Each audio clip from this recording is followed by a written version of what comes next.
Members, we have already formed a quorum and it's already past the scheduled time. I declare the meeting to order. First item, regulatory issues relating to the sale of travel insurance. Let's invite the administration team and also the representative from the profession to join us, as the issue is related to economic development. So the members of the CED panel have also been invited to join.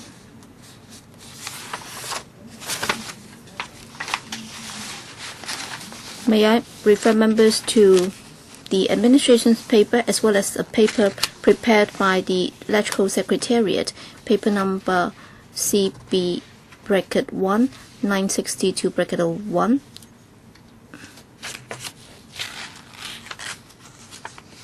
And also the administration's paper.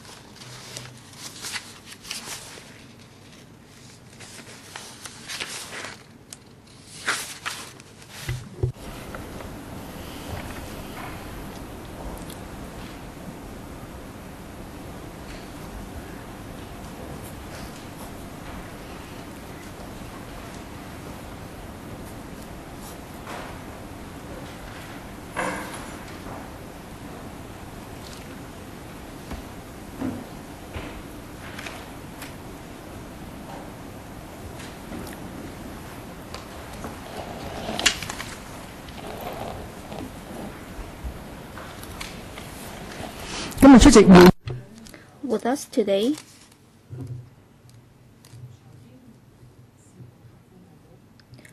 Mr. Paul Wong, Principal Assistant Secretary from the FSTB, and Mr. Ross Lam, Assistant Commissioner of Insurance from the Office of the Commissioner of Insurance, and Ms. Ann Chen, Assistant Commissioner for Tourism, and from the TIC, Mr. Michael Wu and Mr. Joseph Tong, and Mr. Harry Wong, Councillor of General Insurance Council, Hong Kong Federation of Insurers, Ms. Connie Yun, Convener of Task Force on Travel Insurance, Hong Kong Federation of Insurers. So, Mr. Wong, would you like to say something before we move on to our discussion? Yes, let me briefly walk you through the paper that we have presented to members. Is about the sale of our travel insurance. Well, first of all, by way of background to this, well, according to the OCI, at present there are about 40 insurance companies that are currently underwriting travel insurance in Hong Kong, and in 2012, about a total of about $850 million gross premiums have been received, accounting for about 2% of the total gross premiums of non-life businesses. And if you look at the channels of sale, well, about 60% have been done through travel insurance intermediaries, and about 30% are through travel agents. The remaining are distributed through direct sales, i.e. via the internet. With regard to the intermediaries for travel insurance, we have travel agents and also travel brokers or travel insurance brokers. So we have this self-disciplinary or self-regulation approach, and they will have to pass the examination before they are allowed to sell the relevant products.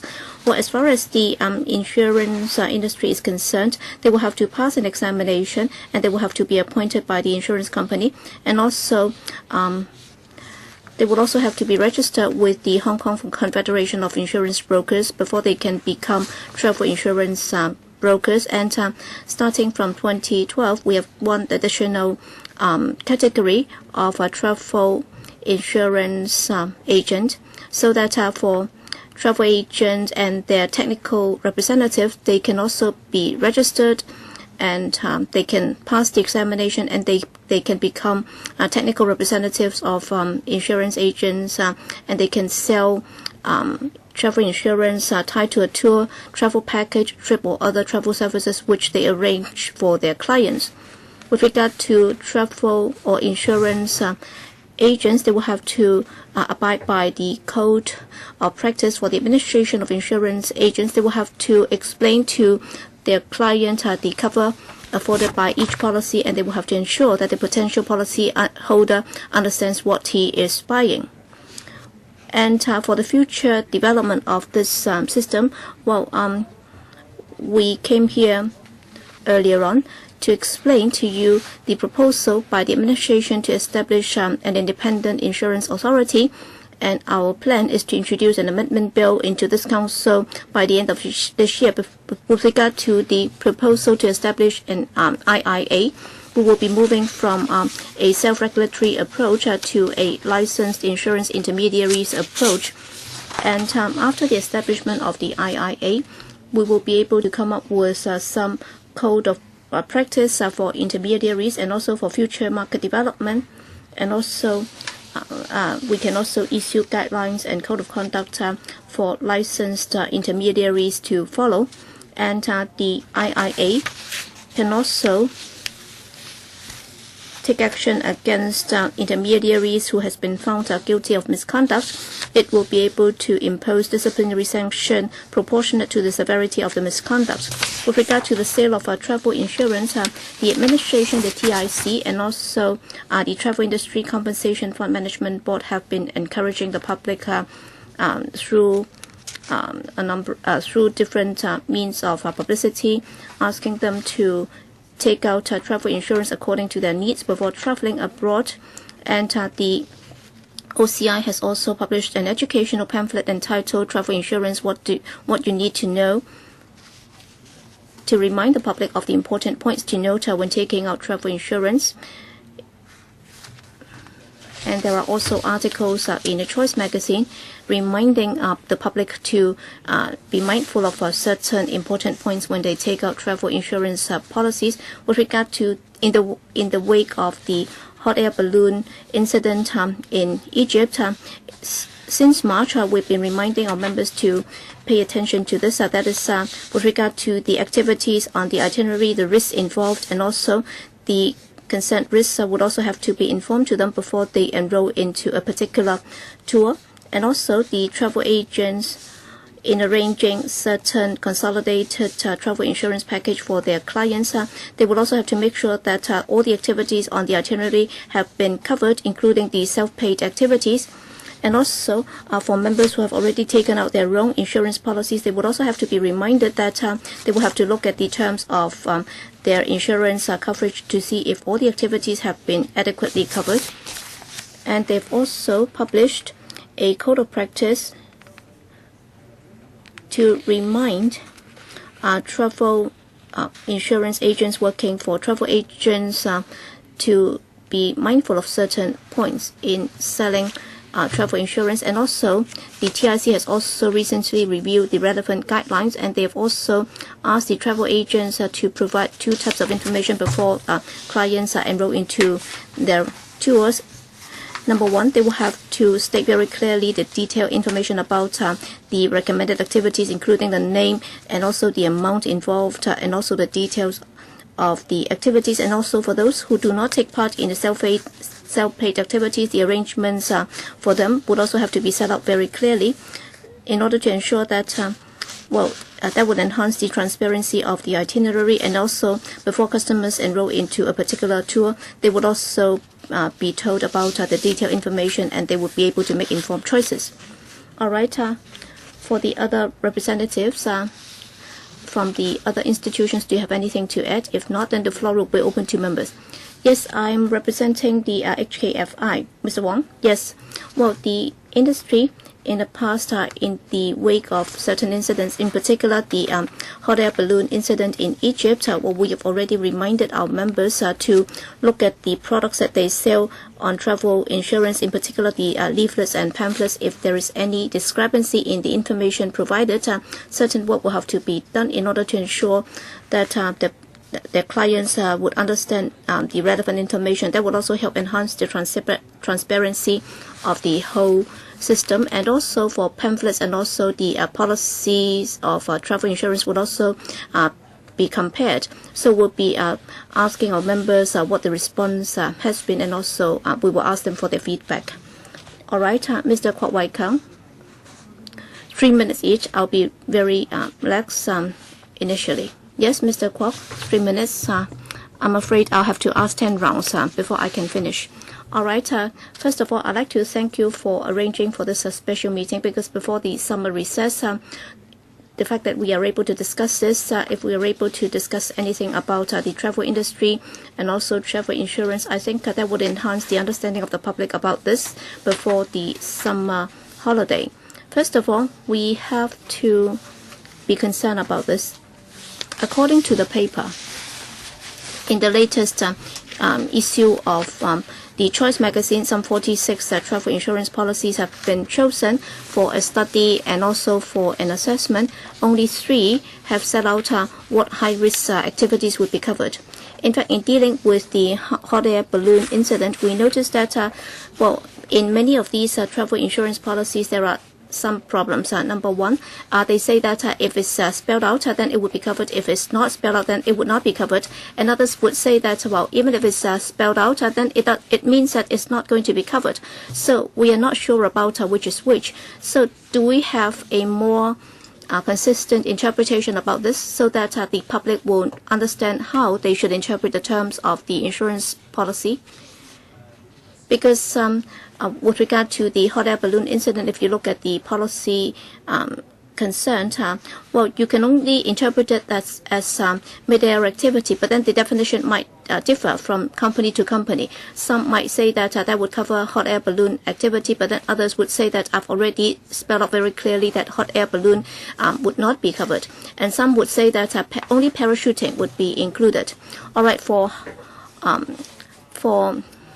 mid-air activity, that would only cover parachuting, but not others. So it's very ambiguous. So there is no consistent interpretation as to what these should mean. So that's the first problem. And secondly, now about the sales process, as mentioned in the paper, just as presented just now, many people who have gone to take out policies, they don't have list in the hand. So when they look for a travel agent or insurance broker or intermediary, there is no way they can know clearly the terms. So before setting off, the travel agency should provide a clear itinerary, including all those self-paid activities, so that when the client goes to take out an insurance policy, he can tell the broker or the insurance agent that these are the activities that should be covered, so that he could take out a policy that covers all the activities that will be carried out. Who would like to take this question? Mr. Wong, Councillor. Thank you, Mr. Kwok, for your question. Well, you talked about some scenarios, and I think the Federation will supplement in due course, because we had a discussion earlier, and they have some remedial measures to be introduced. But in short, I think we agree that it is, of course, the best if the products can be explained to clients as clearly as possible. So we will continue to learn from the experience. And also, I think the Federation will also follow up on the issue about educating the public or the clients, because the itineraries may be different for different individuals. So it is important that these clients know how to let their brokers know their itineraries and their activities and their destinations, so that the agents or brokers can better introduce the products to them and explain the coverage.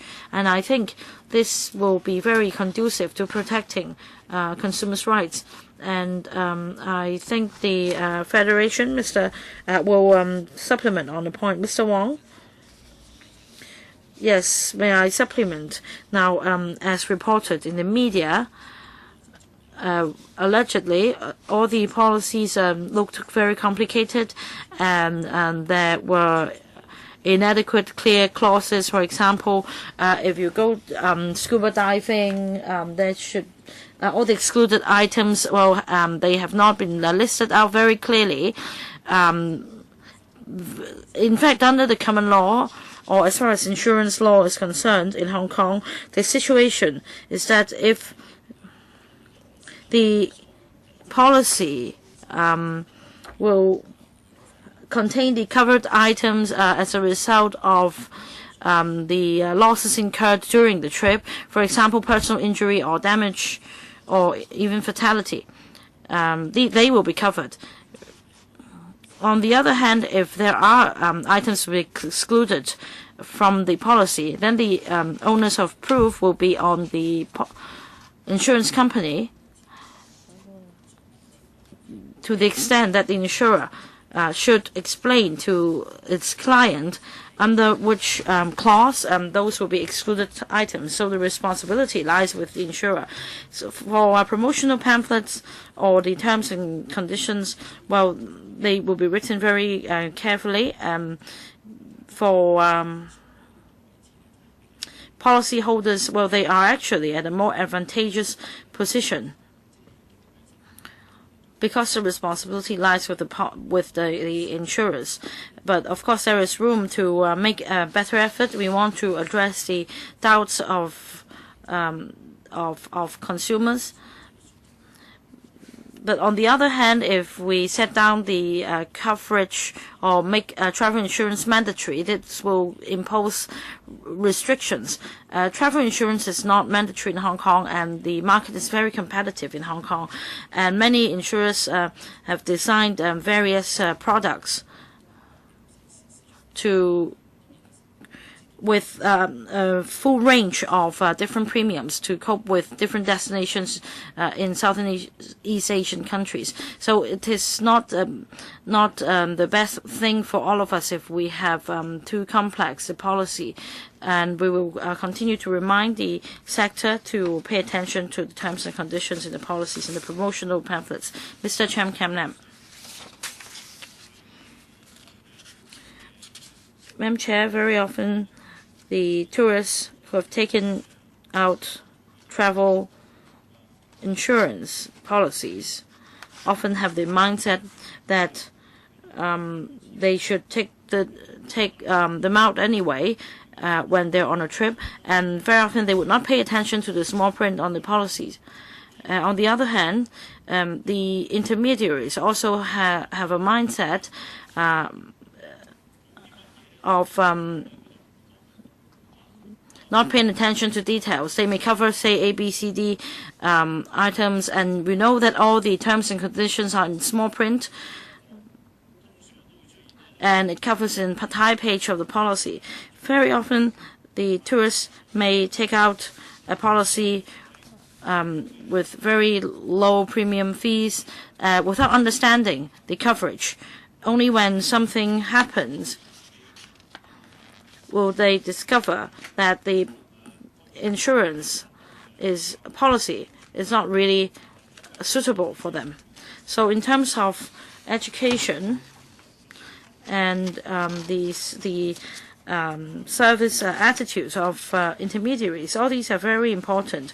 In the future, the OCI will be set up, and or the IIA will be set up, so we should think how things can improve. For example, regulating the conduct of intermediaries, and as we understand that 30 or 40% of policies have been distributed through travel agents. So we should think about improving this distribution channel.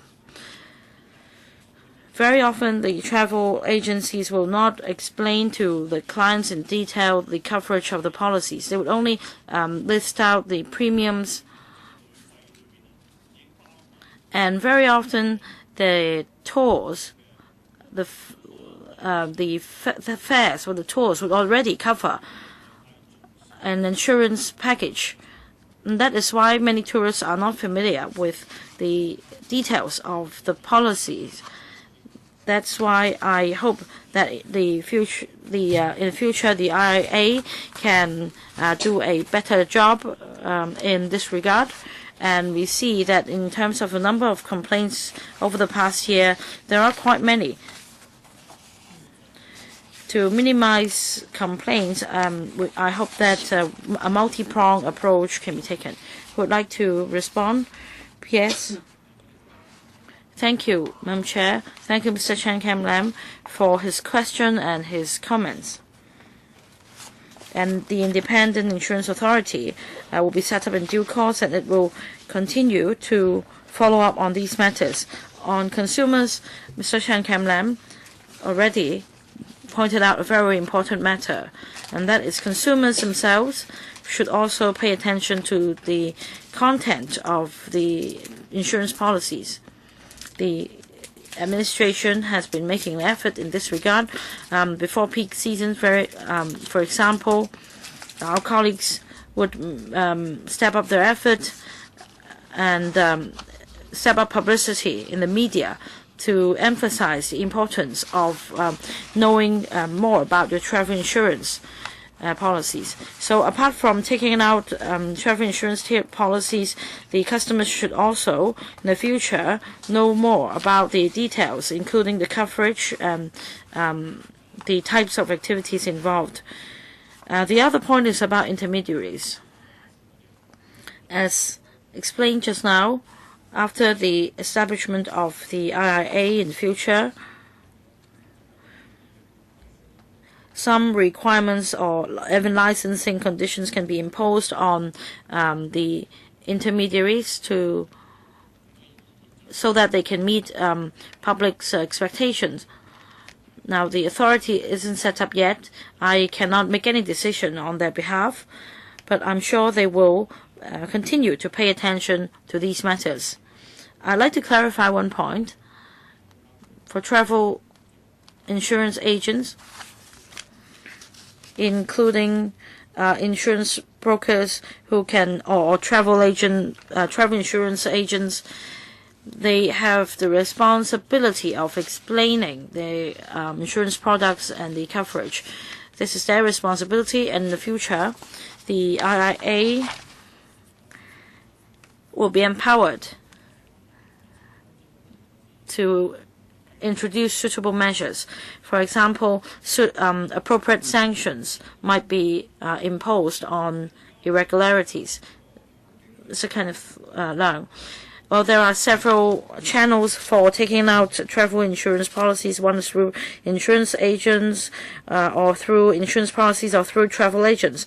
In fact, we can also take out travel insurance policies online through banking websites. For example, a 5-day trip for some $300. And you can even get you can even do that through the ATM at the airport. A few hours before you take off, you can still take out an insurance policy through the ATM at the airport.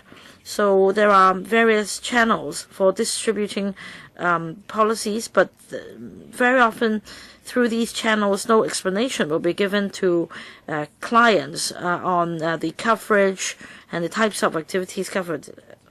So my question is, after the IIA is set up under this new regulatory regime, will there be a new distribution channel for these travel insurance products?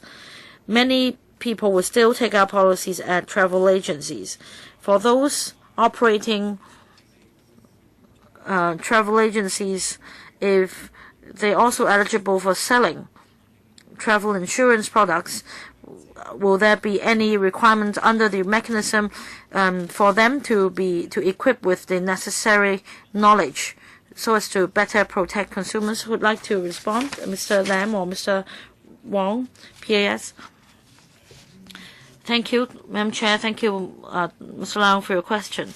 Now, your question is about whether the distribution channel will be consolidated with the establishment of the IIA. I think the question fully reflects the vibrant local market. There are various distribution channels for travel insurance policies, and like you said, you can take out a policy even a few hours before you set off at the airport. So it may not be appropriate to impose restrictions in this regard. It may not be in line with the interests of consumers. Now, like I said, I think what we should do is, on the one hand, public education. Consumers should know about the the content of their policies. If they take out the policies through the insurance companies or travel agencies, they can ask these questions for important details from the intermediaries. And as mentioned by the Federation just now, they also remind their members that on promotional leaflets and on the policies documentation, they should use plainer language. They should avoid legal or technical jargons so that consumers understand the content better. And the other point is about the level of or standard of service of intermediaries. Well, we have a CPD requirement, the continuous professional development requirement, so that they are required to undergo a certain number of hours of training per year to keep them up with the standard. All right, my turn, and then second round. My question is about way ahead. Well, just now, Mr. KWOK Wai-keung and Mr. Chen Kam-lam pointed out some facts. Travel insurance policies involve cheaper premiums of a shorter period.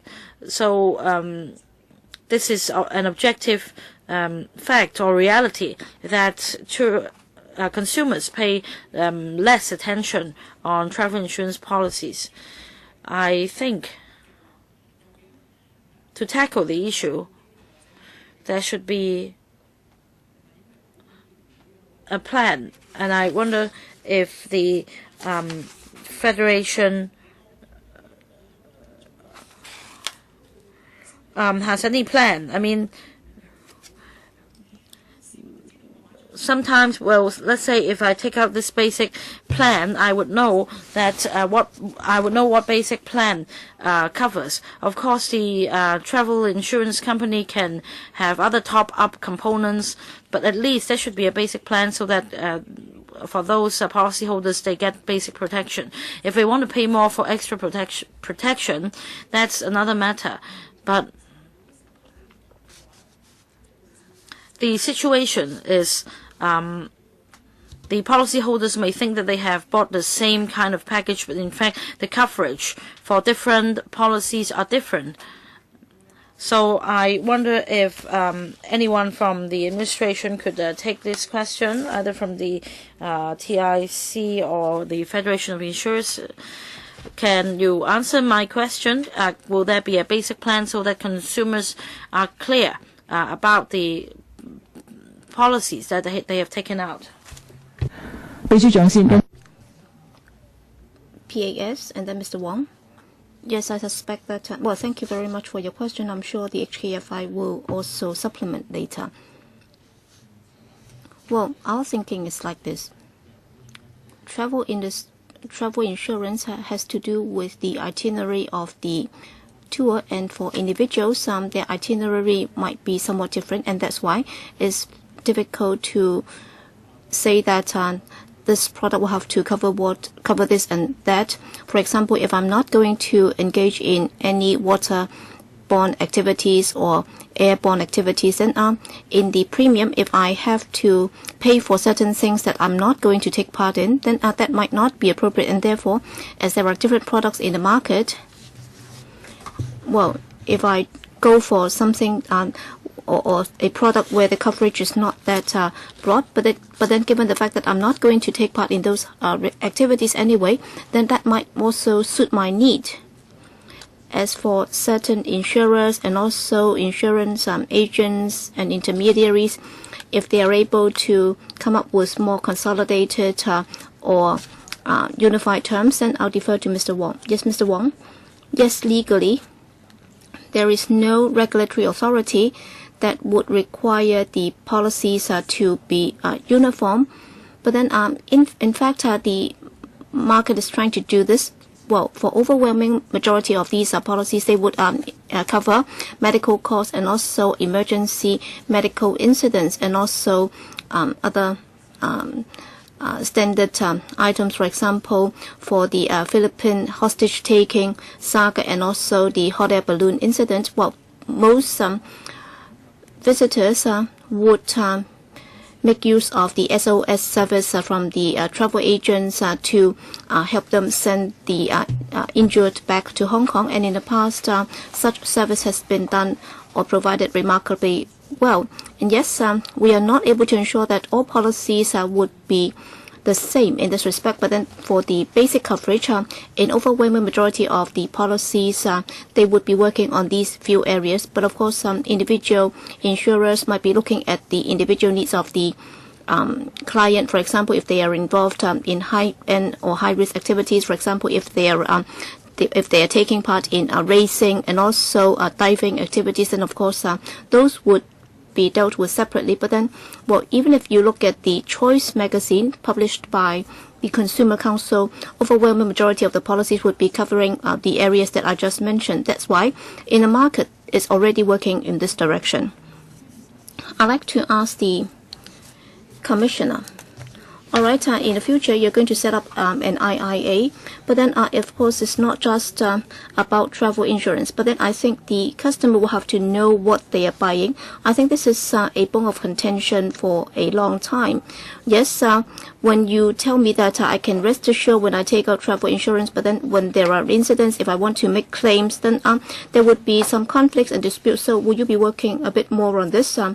Office of the Commissioner of Insurance, well, from the regulatory perspective, we hope that the insurers would increase the transparency, for example, on the design of the pamphlets and also the policy. Well, they will have to use plain language in explaining the terms of the coverage to the potential customer or policy holder. The most important thing is to ensure that the consumers will know what they are buying, and they'll be able to understand if the product suits their needs.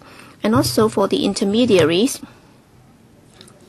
the training and also their qualification as the as the Principal Assistant Secretary said, they will have to meet the CPD requirements. We will also ask the insurers to step up training for their technical representatives, because the products of individual insurance companies might differ in terms of the scope and coverage, and therefore for the marketing representatives, they will have to know very well the special features of their policies. So we will ask the insurance to step up such training. So Mr. Lam, you're not going to consider my suggestion. Please do give it more thoughts. All right, you may not be able to come up with a standardized format, because individual insurers would like to increase the attractiveness by offering different products, but then at least they know what's the basic package, so that when they take out travel insurance, they will know what they can expect. And also, I think that would also be good for the industry as a whole, because there would be greater public confidence. That's my long-standing view. Yes, Mr. KWOK Wai-keung. Thank you, Madam Chair. With regard to the response given by the different organizations, I think the OCI will have to provide further information to the policyholders. All right. Well, if it's spelled out that these are excluded items, then of course they will not be included. But then, in some cases, that might not be the case, and therefore you will have to make sure that they would adopt the same format. And also for agents, brokers, we want to be fair to all, and therefore the information will have to be provided clearly. Well, on this occasion, the hot air balloon incident, well, at the point of sale, the agent did not look into the itinerary. He did not provide appropriate information to the policy holder. So with regard to regulation in that respect, have you done your job properly? And also in the past, how many complaints did you receive concerning intermediaries or agents or brokers? Certainly about buying or taking out insurance policy online or through the ATM machine. You said that about 10% would do it like that. Of course, most people would try to take a look at the terms, but then after all, they are not professionals. They are just laymen, and they would have faith in the licensed representatives. They would trust that they would give them professional advice. So for these marketing sales, are there any requirements for them to provide professional service, or is it that they would just charge the premium and just offer the policy paper? But then actually it's not just about insurance. We are also interested in tourism. It's about the regulation of self-paid activities offered by travel agents. So does it mean that for all high-risk activities, they will be turned into self-paid activities because the travel agent doesn't want to take up the risk, so that they would turn all these into self-paid activities, but then they will tell their customers that we'd like to maintain more flexibility and so on. We will have to be very careful about this because when something untoward happens, it's very complicated to make claims. They will have to go through the legal procedures of the destination and so on. So we will have to try to avoid this if at all possible. So how are we going to regulate or monitor such self-paid activities? And we also hope that the administration will have to consider how you can provide assistance to the injured in the incident and also their family members, so they'll be able to deal with the local legal procedures. For example, in the Philippines and also in the Luxor, Egypt incident, the administration would set up a small team to provide counseling and also psychological support and so on. But then when it comes to going after the Egyptian authorities for certain investigation report, apparently our government has not done enough. So in terms of your support for the victims and their families, we hope that more can be done for the families of the injured. Who is to answer these questions? Quite a handful of questions. Yes, Mr. Wong. Yes, Mr. Kwok also referred to a number of questions, and some will have to be supplemented by the HKFI or the OCI. I'll just comment on some of the major points. First, so can we make sure that the terms of the insurance policies can be spelled out more clearly, and also for the intermediaries and so on, the regulation will have to be stepped up? We agree. And as the HKFI said, they have already taken some follow-up measures or taken some follow-up work. And of course, some of these have yet to be implemented, and maybe they would like to tell you more about what they have in mind. So we'll know exactly what the HKFI is going to do. I think Mr. Kwok has rightly pointed out that those were some of the areas that need to be looked into. And you also talk about the complaint figures. Well, in the past 3 years, since 2010, we had 84, 88, and 75 cases of complaint respectively relating to travel insurance policies. As for other travel agents, we have also asked the 2 regulatory authorities. They have not received any complaints at all. Sorry, Madam Chair, can you follow up on my behalf? That is about the figures relating to the sales process, and how many figures are from those who have taken out travel insurance by buying the insurance online or through ATM machines. Mr. Lam? All right, on the complaint figures, well, we can see that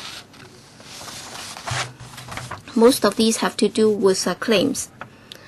Most of them have to do with the excluded items, and also the terms of the insurance policy and how they should be interpreted. For example, the cancellation of itinerary,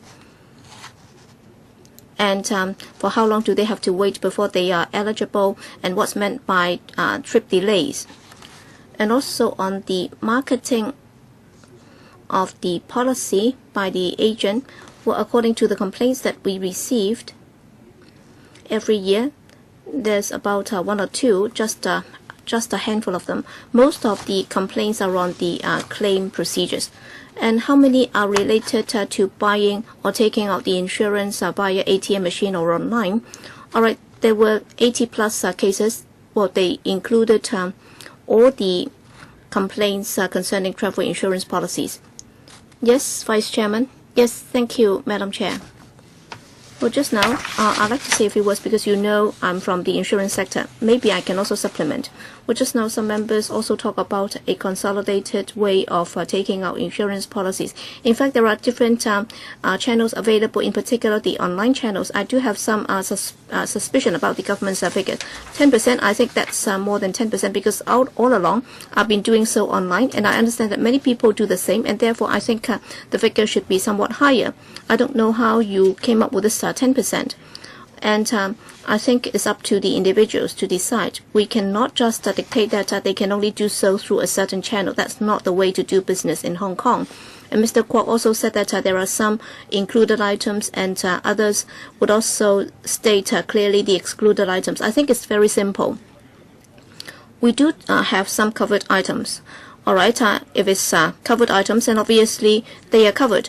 And if it's not stated, then would that be covered? All right, if you do not find what you want in the terms of the insurance policy, then of course you will have to ask. And if it's stated excluded, all right, if they say that, all right, for airborne activities that will not be covered, then you are not clear about whether or not hot air balloon would be included. And therefore, what the industry could do is that for the more for the more popular activities, they can also set out. For example, in the past for skiing, usually that would not be covered. But then as this is becoming more popular, they would say that for winter activities, they would also be spelled out, and also for the emerging activities, they can also be spelled out. And also for the consumer, you will have to ask as many questions as possible. Well, yes, the administration does require this examination, and also the CPD program. But then if they do not have the time, and if they are not very keen or motivated, then what happens? Of course, there are bound to be rotten apples. And that's why for the consumers, they will have to protect their own interests. And therefore, other than the fact that the seller will have this responsibility, I think the buyer would also have the responsibility, because if they tell you something, well, some people might understand, others don't. So you will have to rely on yourself to gather more information before you make an informed choice. All right, for the travel agents, if some of your customers will be taking part in certain activities, you do have the duty to remind them that you will have to take out insurance coverage, because this activity might not be covered. So maybe those from the travel industry can tell us more. Yes, Mr. Tong? Thank you. Well, the TIC, the Travel Industry Council, does require our members to attach a lot of importance to travel insurance, and we've been working closely with the OCI. And it includes a licensed intermediary who is eligible for selling travel insurance policies. Only those eligible can sell travel insurance policies and travel agencies, and they're required to register with us their itineraries, including self-paid activities. However, maybe recently, more and more customers are paying more attention on self-pay activities. That is why we have refined the requirements for self-paid activities. That is to say, the details of each and every self-paid activity should be set out in the itineraries, so that the risks involved and the details may be explained to the customers. And the travel agencies should also stipulate clearly that it's up to consumers to decide whether to engage themselves in self-paid activities.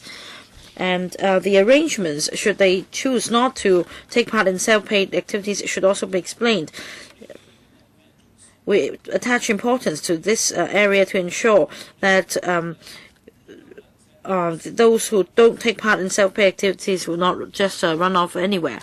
And for each travel agency, the itinerary is set out clearly, and for consumers, they also have the rights to make choices because there are different policies to choose. Well, I myself dealt with a number of incidents. In one incident, it involved 9 insurers, and the terms and the details of policies for these 9 insurers were completely different.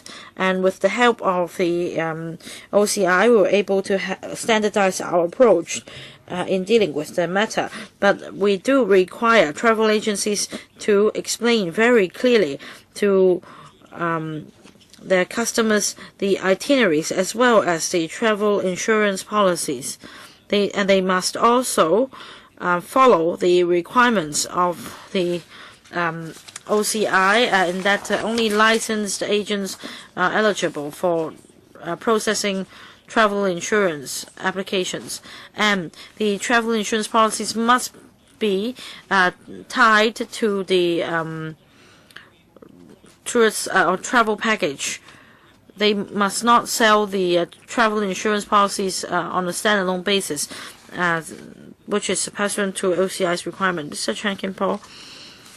Well, as mentioned by Mr. KWOK Wai-keung very clearly, on one occasion, the relatives also complained to us that they were given no help, and before they set off, they took out the insurance policy for the hot air balloon trip, and so far, though the travel agency was unable to help them. So what happens to this incident? What have you exerted any pressure? We have been attaching importance to this matter. We have also written to the local authority. We have also pressured the travel agency to process the matter as soon as possible. They have given us some correspondence. The thing is, they have yet to come up with a very detailed report from the Egyptian authority. Well, yes, there has been a report saying that human error is involved, but we have yet to receive a detailed report. We're still pursuing this matter incessantly, and we are still asking if, say, the Egyptian authority can help us with more information. Does the TIC also offered assistance in this incident? Yes, we have tried our best to liaise with the Travel Authority of Egypt. That's our counterpart, and we've written to them to seek help. Anything that the administration could help in this regard. After the hot air balloon accident in Egypt, the colleagues from various departments have been following on the issue, and soon after the incident happened, the immigration department colleagues flew over to help them, and other departments also helped, and we played the role of coordination. We kept close liaison with the TIC as well as travel agencies, and we closely monitored the progress of this incident. We understand that through the travel agencies, the TIC had been following up the situation with the relatives. Who would like to have a go in the second round? Mr. KWOK Wai-keung would like to speak for the 3rd time. And this item will end at 4, so please make good use of the time. We should allow time for the administration to respond. Mr. KWOK. Thank you, Madam Chair. Just now, the Assistant Commissioner for Tourism already responded. She said the administration has been helping the relatives, and the relatives were satisfied with how the matter has been dealt with, and they have been grateful. But in relation to the report released recently, the relatives are concerned how they should seek compensation, and we hope to see an answer as soon as possible. Now back to self-pay activities. Of course, the TIC will step up its effort in the future, but there are also other problems in arranging for self-paid activities. Can or how the travel agencies can monitor the self-paid activities there, because it's the travel agency that makes arrangements for self-paid activities to be carried out there, and only 1 or 2 specific local companies will be arranged by the travel agency for these activities. So you can't say that the travel agencies have no role to play. And what about the selection criteria? Can you say that this is the most popular company, then that's why it has to be chosen? Or what if all of the companies are of low standard? I think this is a concern shared by all. At the same time,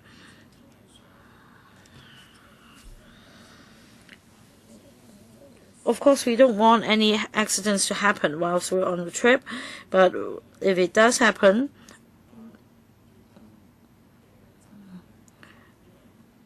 how much responsibility will be taken up by the administration or the travel agency? Now, we heard a lot of negative feedback. The travel agencies alleged that they had no responsibility. So how can the relatives pursue the matter if they are required to travel to the destination for legal proceedings? It will take much time and money, and for victims to have to raise sums for the legal battle. It's a difficult job for them. So can any assistance be provided by the administration or the travel agencies? Now, what assistance can be provided to Hong Kongers whilst traveling abroad if they encounter accidents? You talk about emergency services, but what about compensation at a later stage? Mr. Tong? Now, when a travel agency arranges for any activity abroad, they must entrust licensed agency to carry out the activity, and they must be licensed by the local authority. And the travel agency will try their best to assist tourists. And we also keep a close liaison with all the tourists, all our counterparts. When accidents happen, I understand that our counterparts will also try their best to deal with the situation, because it also affects their reputation. If there are concerns over a particular tourist destination, then they might also need to make an effort. Now, we emphasize time and again to travel agencies that if they partner with unlicensed agencies or even unlicensed guest houses, they will be sanctioned by us. We will impose sanctions. In some cases, some travel agencies worked with unlicensed guest houses, and we do punish them to make sure that these travel agencies are responsible for their tourists. I think that's all for this item. Does anyone else wish to respond to Mr. Kwok's question? Now, from the travel agency's perspective, apart from individual tourists who would take out the policies, what about a policy for the whole tour? Can any compensation mechanism be initiated? Now, for individuals, they can seek their own compensation by filing claims with their own insurers. But you have tours, and the tours will be insured. Let's say in a situation like the hot air balloon accident, what will happen? The sector is having a discussion on the liability to take out insurance by the travel agencies, and we have been discussing the issue for 3 years or so, and we are still exploring ways for travel agencies to take out professional indemnity insurances, and this is what we are exploring. Yes, in fact, all parties should be insured, tourists and travel agencies as well. Mr. Kwok, one last minute for you.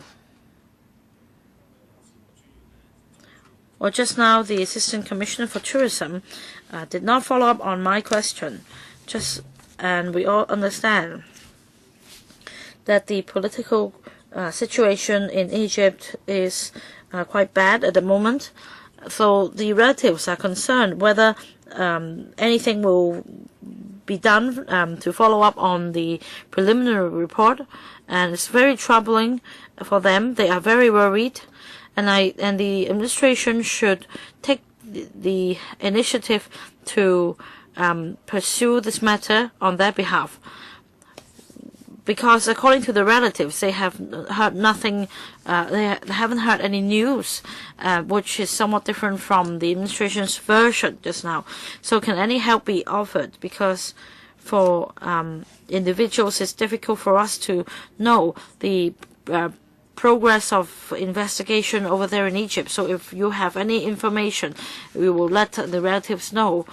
Yes, we'll go back and find it out, but as mentioned by Mr. Kwok, it involves the report prepared by our counterpart government. So we'll go back and try to get an understanding. If we have any news, we will inform relatives of the news as soon as possible. Yes, please understand the plight of the relatives. So if possible, please give them the information they need so that they can prepare for any follow-up action. So much for this item. Let's move on to the next agenda item. Next item is meeting with deputations. So I will invite deputations and the administration in.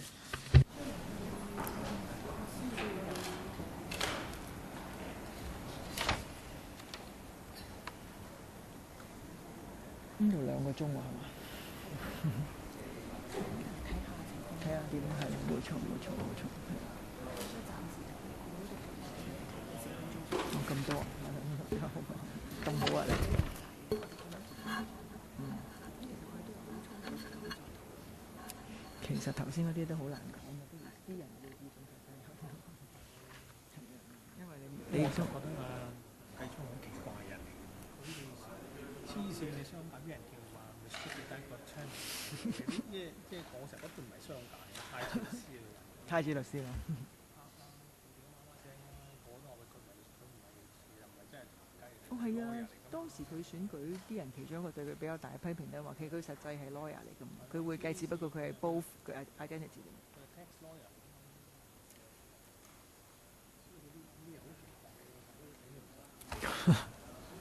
但係我諗嗰個得唔得咧？不過而家實際都做緊，其實 standardize 咗基本嘅。我成日都好希望你即係基本，你等於旅遊，我一定其實而家都有嘅，有醫療嘅，有保險，有運輸，有乜嘢係啦。咁你話嗰啲危險活動咧，就真係坦白講冇得逼㗎啦。呢個我覺得你自己都知啦。係我後尾佢答完我都知道，覺得佢有。係啊，因為我就係驚到時我買咗，原來我真係死咗你會幫我翻嚟，咁我點算？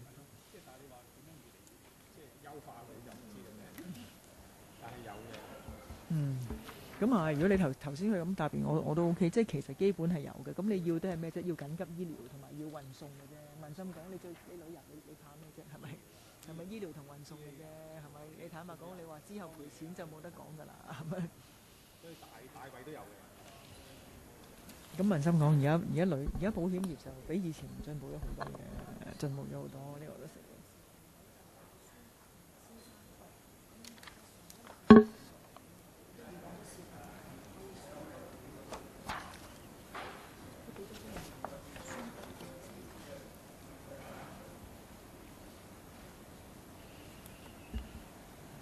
歡迎我哋今日嘅。Welcome to the deputations. Please enter the room. And as we have given you the seating plan, please take your seat in accordance with the seating plan. And the administration team and the SFC representatives are here. With us today are Ms. Sarah Chair, PAS from the Bureau. We also have from the SFC Licensing and Intermediaries Supervision, Mr. Stephen Poe, Senior Director, and also the Executive Director from the Licensing and Intermediaries Supervision, SFC, Mr. James Shipton.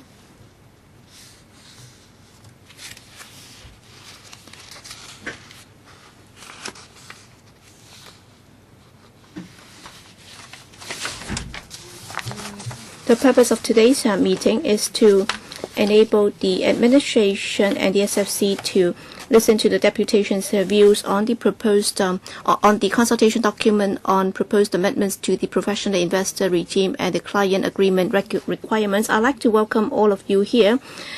You're here to give us your views on the consultation document issued by the SFC. I'd also like to welcome the representative from the administration and the SFC for coming to the meeting. I've already read out their names, and please put on your earpiece and choose the channel that suits your needs. And we have 13 deputations and individuals attending today's meeting, and the panel has also received 3 submissions from those who are not going to attend the meeting. They've also been distributed to members.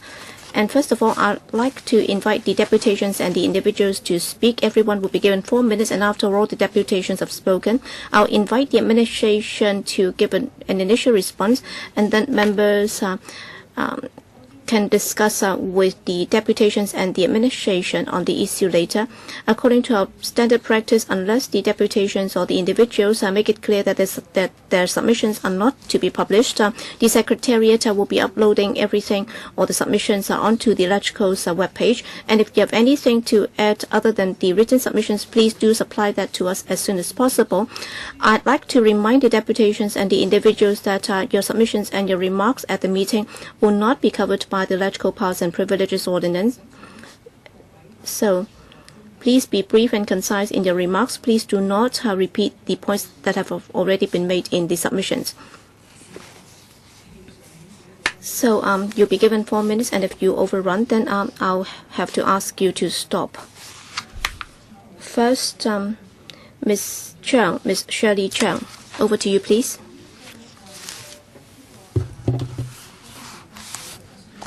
On the consultation of professional investors regime, we'd like to look at the issue more clearly. For those of us in the profession, we'd like to know the implications. Will they consider whether there can be different requirements for different products, for example? It says here that apparently there will be an across-the-board definition, so that raw professional investors will have to meet certain requirements. And also for the client agreement, for any amendment to the draft, apparently for those of us in the profession, there will be a lot of unfairness. If that's to go ahead, then there will no longer be any spirit of an agreement. That's not in line with the spirit of an agreement. Therefore, please consider whether or not the requirement should only apply to certain products. So there should be different requirements for different products. All right, Ms. Cheung, have you finished? Yes. All right, next, Ms. Lam. I have nothing to add. All right, you have nothing to add. Next, Mr. C, Corporate Governance Directorship, Hong Kong Baptist U. Honorable members, SFC, well, Hong Kong enjoys its high reputation as an international financial center. Is a hard-earned reputation, because after several financial crises, we have been able to plug many of the loopholes in our regulatory system, and as a result, we have earned that reputation. After the 2008 financial tsunami, there was this class action in seeking claims and so on, and Hong Kong's financial system has once again been subject to a great challenge. And once again, I'd like to thank the SFC again, because in the past, in doing its work, the SFC has been monitoring the listing of products in the Hong Kong X very impeccably, because before and after the reunification, we have not seen any mass complaints by investors against certain brokers and so on, complaining about the products being listed in the Hong Kong X. It shows that the SFC has done its job remarkably well. How come after the 2008 tsunami, we had this wave of claims?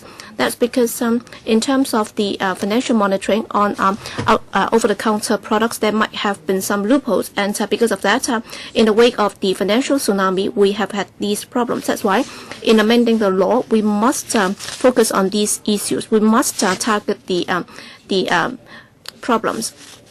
And therefore, for brokers in selling financial products being listed in the Hong Kong X, they should not be subject to regulation or further regulation, because in terms of accountability, we have to be very clear about this. Because in the wake of the financial tsunami, the complaints are mainly focusing on the sale of OTC products. And of course, it shows that there are loopholes in the regulatory system or regime. I suggest that our regulator will have to act fast in plugging the loopholes so that there would not be any recurrence of this again in the future.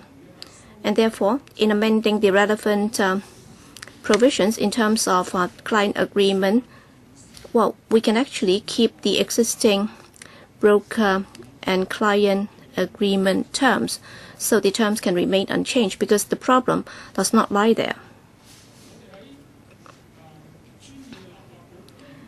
Honorable members of this council, in amending the legislation, we have to balance the different interests. Well, for the sale of OTC financial products, the biggest beneficiary is not the securities firm. But then after the amendment to the law, the securities firm will face rising costs. So the amendment to the legislation will have to be fair. You have to make sure that it's done fairly.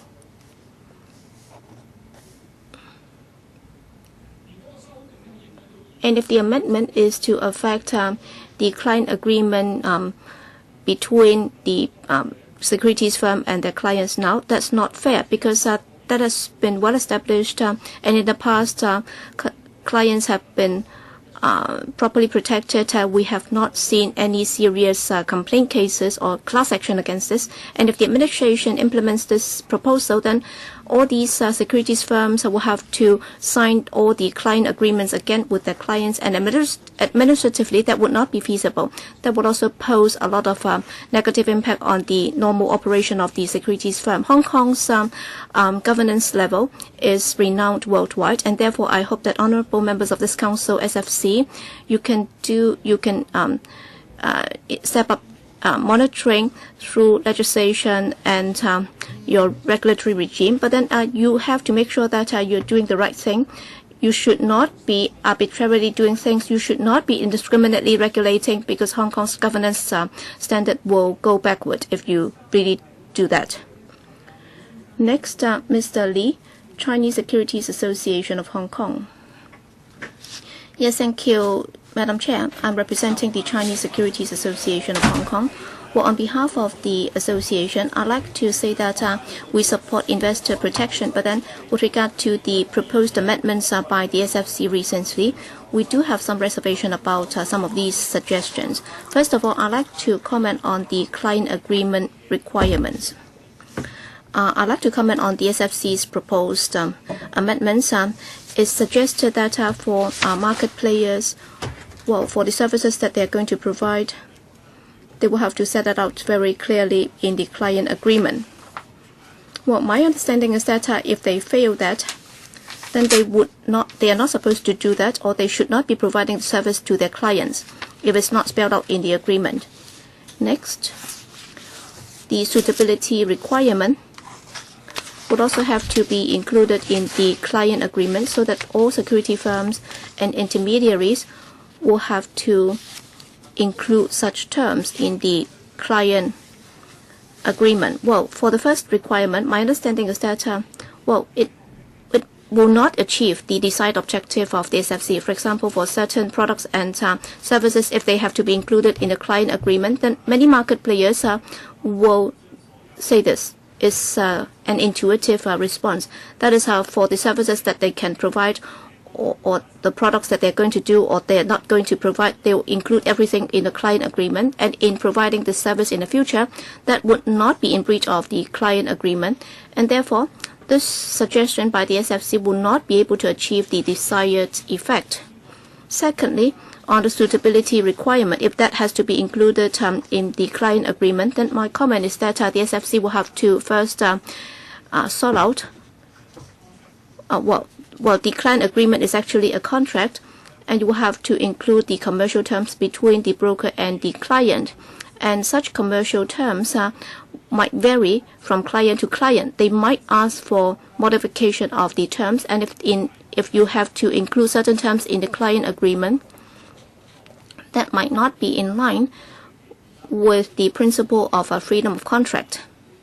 And also, such suitability requirements are actually a regulatory requirement, and therefore it should be for the SFC, the regulatory authority, to check whether or not the intermediaries have met those requirements. And if they have not met the requirements, it should be for the SFC to impose appropriate sanctions. The duty should not be passed on to the investors by asking the investor to take the matter to the court in order to seek claims or seek compensation from the intermediaries. We believe that we have some reservation about both proposals. And about 10 years ago, we also had some standard form client agreement, because at the time, the Hong Kong X required all security firms to use this standard form client agreement. But then in the market, was it that there would not be any breaches? There would also not be any claims by investors. Indeed, we also had such incidents with the standard form client agreements. It shows that even with standard form client agreement, even if there are standard terms in a client agreement, it doesn't necessarily mean that we'll be able to achieve the objective of protecting the investors. So that's about the client agreement. That's why I'm of the view that if we want to step up protection for the investors, then the most basic thing that we should be doing is to step up investor education, so that our investors would know how they should choose their broker, and how they should choose their investment bank, and how they should invest or not invest in certain products. That's all I'd like to say. Thank you. Next. Next, Ms. Lee from Hong Kong Securities Professionals Association. Chair, members, good afternoon. I'm Jean Lee from Hong Kong Securities Professionals. Now, on the proposal, corporate, professional investors, well, they will continue to be allowed the monetary to take part in the private placement, and the minimum monetary threshold will be maintained. As for the suitability requirements for professional investors, that should continue be a very clear assessment a set of clear assessment criteria. This is in line with international practices. As for two other suggestions from SFC, well, they have bigger impact on the sector. We hope the SFC to consider the following. First of all, the SFC should consider this proposal of incorporating suitability requirement into the client agreement. At present, we are required to observe the suitability requirement to make sure that the products sold to investors are suitable, and if the dealers are in breach of the rules, they will be sanctioned. And we already have enough deterrent, and we also have sufficient protection for consumers. After the global economic crisis and market fluctuations, we think that this existing mechanism is effective, and there is no need to change it. And we also deal with many clients from different countries and jurisdictions, and more regulation would mean a greater risk for dealers to face litigation. On the other hand, it doesn't help in offering better protection for investors. The second The second recommendation from SFC is that the client agreements must not run against the code of conduct. So if this is put in place, many existing client agreements would have to be struck out, as this will hinder the development of the sector. I hope that the SFC would fully consider our views on the consultation paper before implementing any proposal. We agree that there should be better consumer protection, and we'd like to work with the SFC on OTC derivatives. We would like to follow the SFC's new recommendation to offer greater protection to consumers. As for other products and other listed products, I think we should remain status quo. Thank you. Right, next, Mr. Lui Chi-hua from the Investors Protection Association. Thank you, Madam Chair. I'd like to say that after the accumulated incident in 2008 and the Lehman Brothers saga, we realized that many so-called professional investors only met the prescribed monetary threshold, and many of them were actually from the commercial and industrial sector, or many of them were retirees or professionals like doctors and so on and so forth. But that didn't mean that they possessed the necessary professional knowledge in investment, and that didn't mean that they should not get the protection they needed. We see more and more derivatives and other products coming on stream, and many investors have invest as amateurs. They have other jobs, and they know about these products basically because of the explanation and marketing effort by intermediaries. Our association agrees that for transactions with professional individual professional investors, no exemption should be provided, because only by doing so can intermediaries become more careful and diligent in marketing their products, instead of just eyeing on commission and other benefits. Many are concerned whether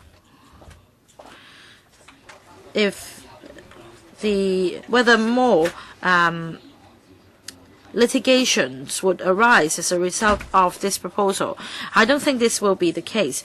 After a dispute has arisen between the intermediary and investors, very often the investors can't pursue the matter except by taking the case to the court. So after this proposal is implemented, all will be required to observe the code requirements, and any irregularities will be investigated by the monitoring authority first. And actually, there will be a chance of a smaller number of litigation cases. I'd like to talk about the minimum monetary threshold. Now it's set at $8 million for individual investors, but I understand that this threshold was set a long time ago. At that time, the Hang Seng Index was just 12,000. The unit flat price was just 4,000, 5,000 or so. Now the HSI stands at over 20,000, and the unit flat price is over 10,000 per square foot.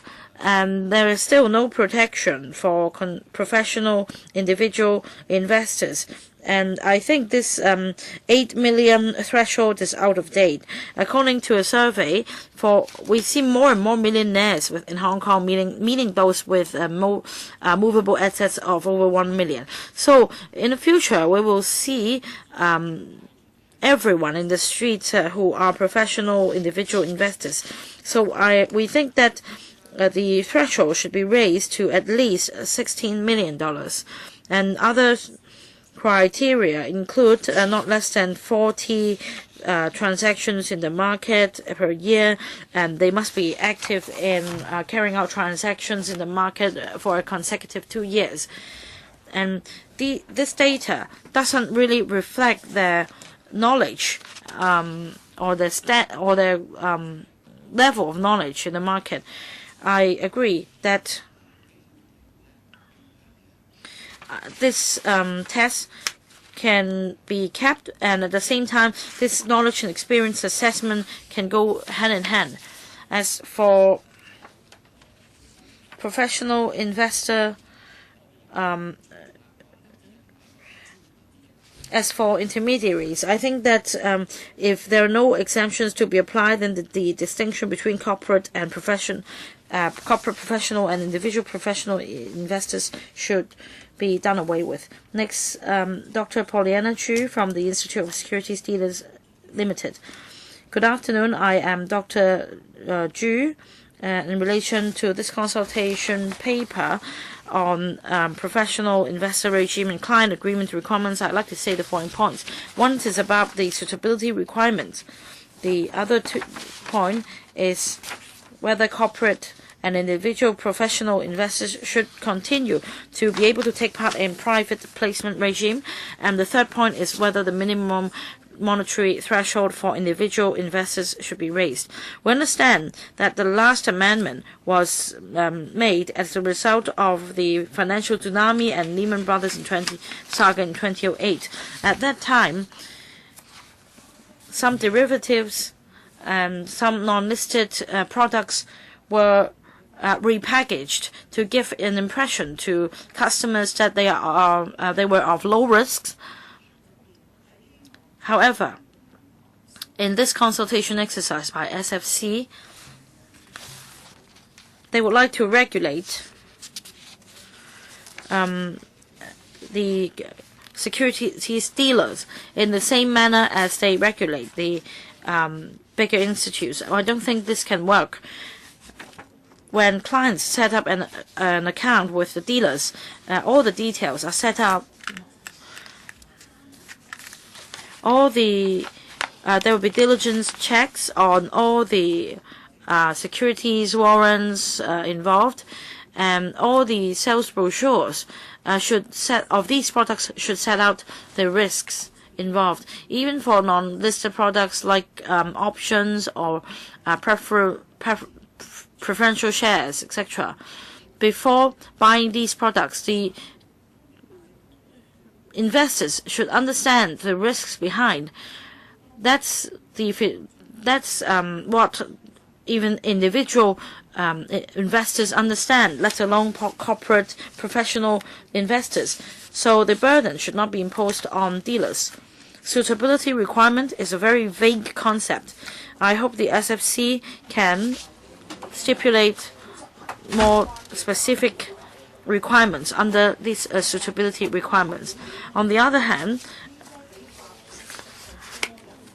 we also think that for corporate and individual professional investors, they should be able to continue to participate in private placement exercise. For individual investors, the minimum monetary threshold is $8 million. For corporate investors, the total assets must be not less than $40 million, and there must be not less than 40 transactions per year. So I think the threshold is already very high. I also hope the SFC would introduce some new measures. For example, some chartered financial analysts, SFC licensees, and also accountants, lawyers, etc. They are professionals, and they should not be assessed only by the wealth that they have. Lastly, I hope the SFC and the administration would consider the views of my institute. Next, from Hong Kong Securities Association Limited, Mr. Gary Zhang. Thank you, Madam Chair. The association understands that after the Lehman Brothers saga, the administration would like to step up protection for investors. However, on the proposal to distinguish different different treatments for institutional professional investors and also corporate professional and individual professional investors, well, we don't think it's appropriate. I think their reasons are sound. However, the administration should look further into irregularities or misconduct, whether most of them happen in structured products or OTC products instead of transactions that happens on the exchange platform. So in setting the requirements should be imposed on structured products instead of non-structured products. For those products that are listed, there is a high degree of transparency. All the transactions are transparent, whereas for structured products, the transactions are complex and there are different price levels. That is why different treatment should be given. And intermediaries at present cannot exploit a particular investor by exempting using certain exemptions, because these investors are regarded as professional investors. The consent can also be revoked. However, the SFC's proposal is that regardless of whether the investors classify as professional investors, the intermediaries must observe the code requirements, including the suitability requirement. And there will be many practical issues if this is implemented. For example, for each transaction, before it is done, one should observe suitability requirement, and this will delay the transaction and cause unnecessary risk on the clients.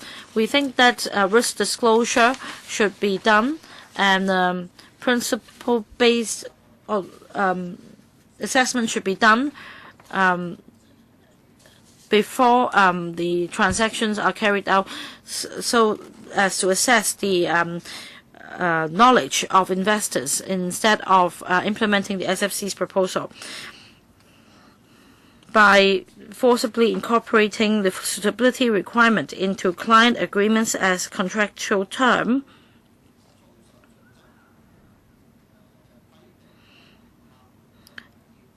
and by stipulating that the client agreements should not contain terms that are inconsistent with the code, they are actually breaching the contractual principle. Because suitability requirement is regulatory in nature, and the code is regulatory in nature, and no legislative procedure is required, the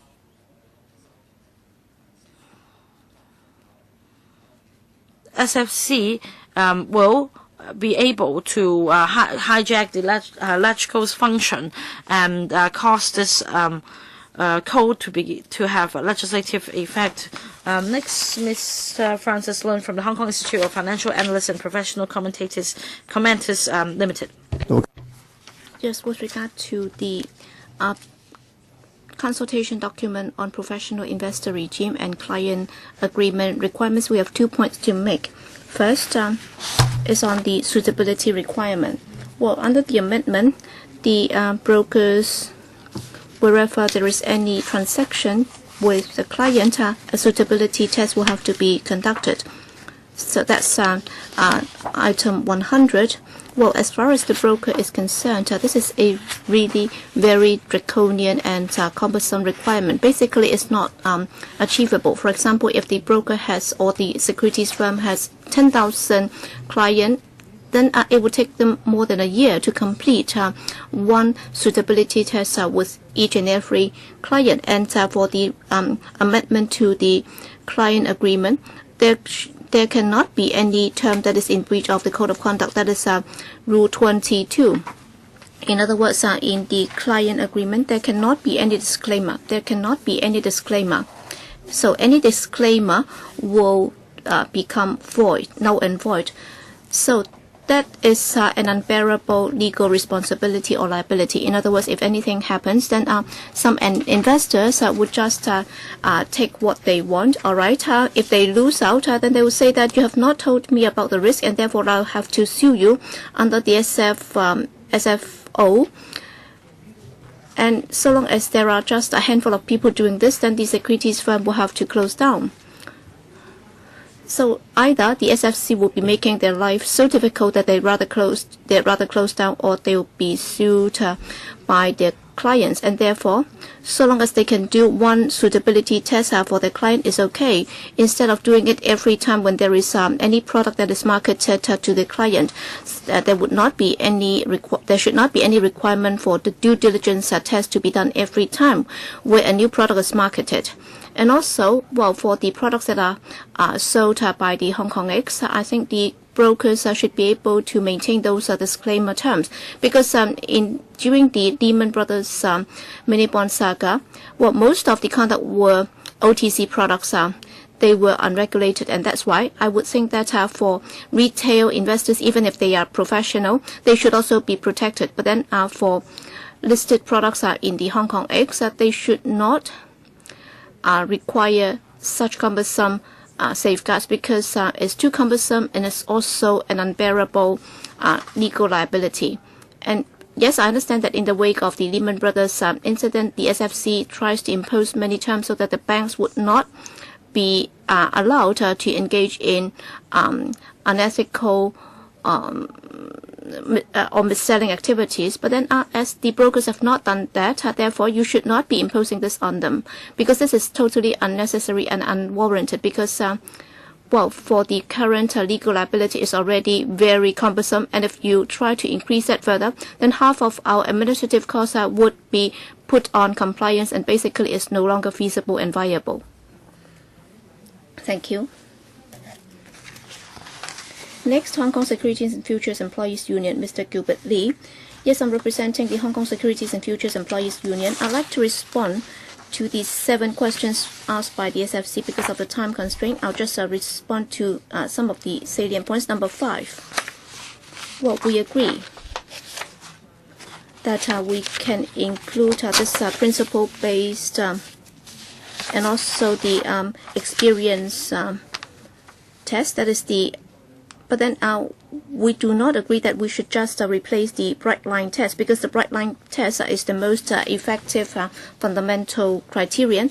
And if the administration or if the SFC is to switch to the principle-based approach, then I hope that there should be a consensus between the administration and the SFC on question number 3 on the principle-based approach, on the experience assessment. And also, if it's to effectively operate, then for someone who is defined as a professional investor, then it means that he has already got the necessary knowledge and experience. Then if he's involved in a transaction, then the intermediary does not have to abide by the code of conduct, because this would become an unfair restriction on him, and that would also lower market efficiency, and that would also suppress his competitiveness. And therefore, we are against the proposal that for experienced individual professional investor, if they are not exempted from the code of conduct, if investors are defined as professional, then they can choose to become a professional investor or just an ordinary investor. And thirdly, if the trust if the trust client has the necessary knowledge and experience, and if he chooses to become an investor, then he should not be viewed as an individual.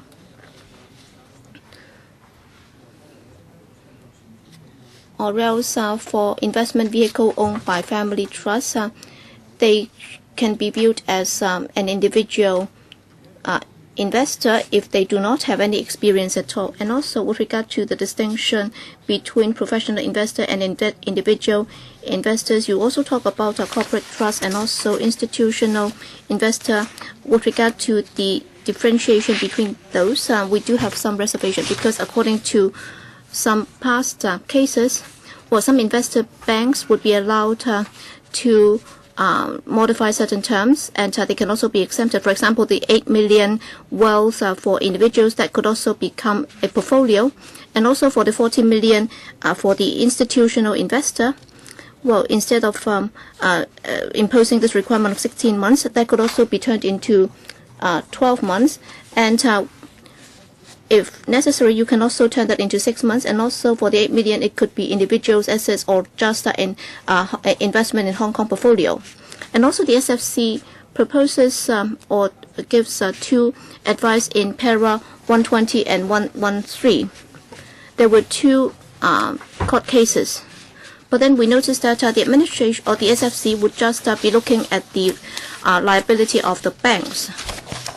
But it did not pay attention to the fact that the investor might not have the ability to make the judgment. And if you look at the judgment by the judge, well, they are aware that the bank might have come up with this agreement with the client or the investor, and the client has the experience. But then, he understood what's meant by double up. How come the SFC is still saying that as the client said that he did not understand, he did not know, and then the SFC said that he should be protected, and there's another case involving the DBS. The client was just out there for money, for profit, and he did not understand whether or not the product was suitable for him, and he did not ask about the bottom line for his risk-taking ability. That's why but other than requiring the intermediary to exercise due diligence, what about the investor or the client? Next, Mr. Cheung from Sino-Pac Securities Asia Limited. Thank you, Madam Chair. We agree that for retail investors, there should be better protection. With regard to client agreement, we agree that we can suitably afford greater protection for the investors.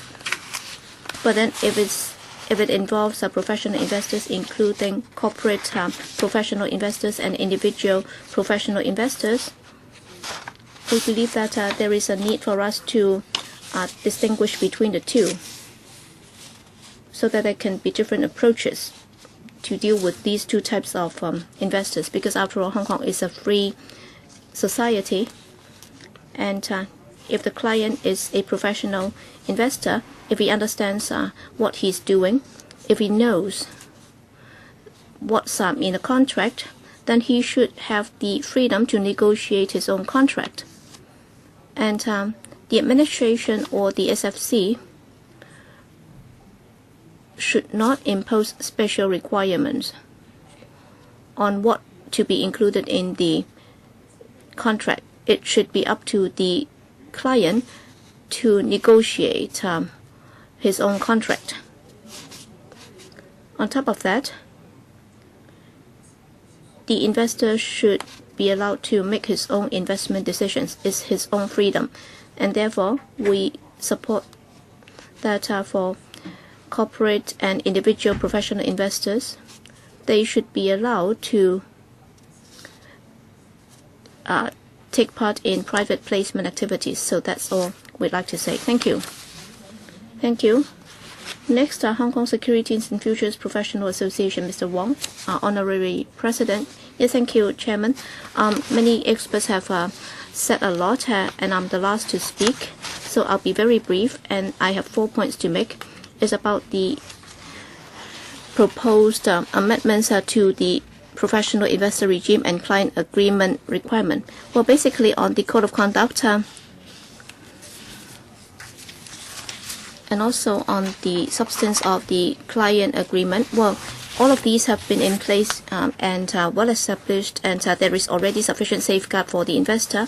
By inserting all the additional terms here, we are against it. We are not in favor of that.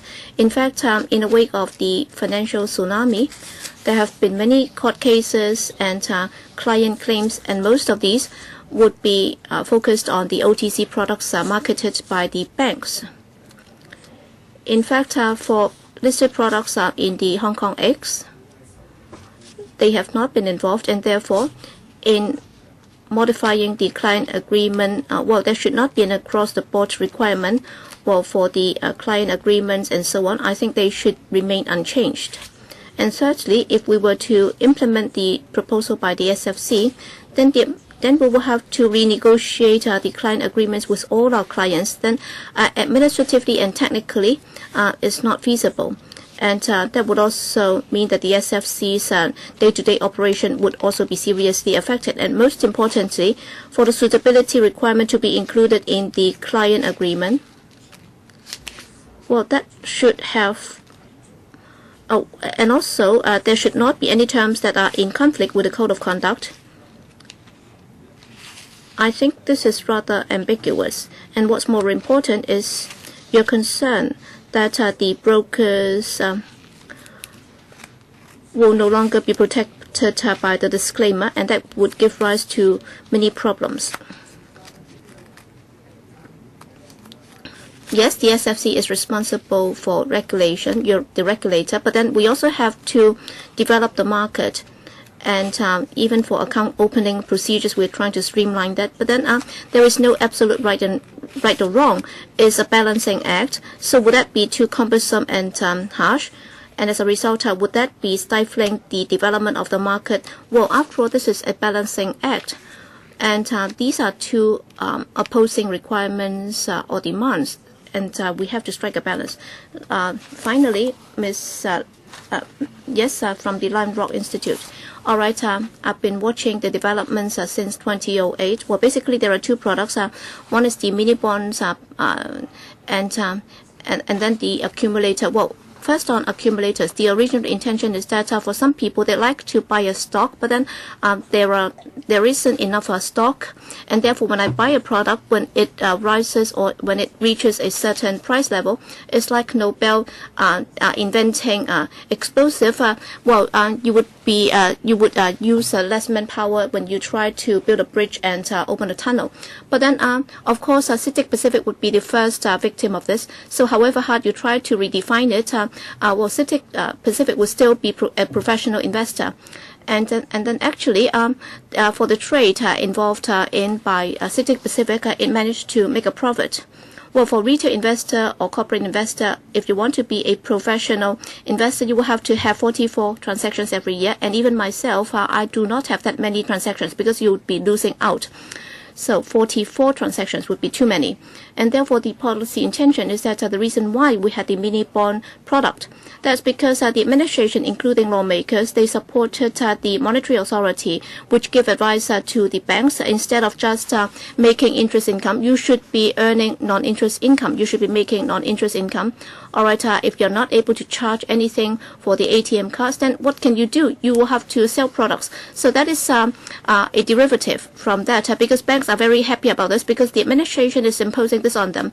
You're asking them not to make any interest profit.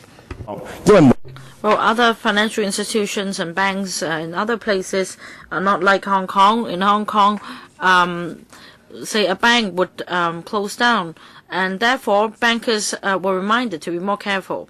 Now, originally, judicial proceedings could be used to resolve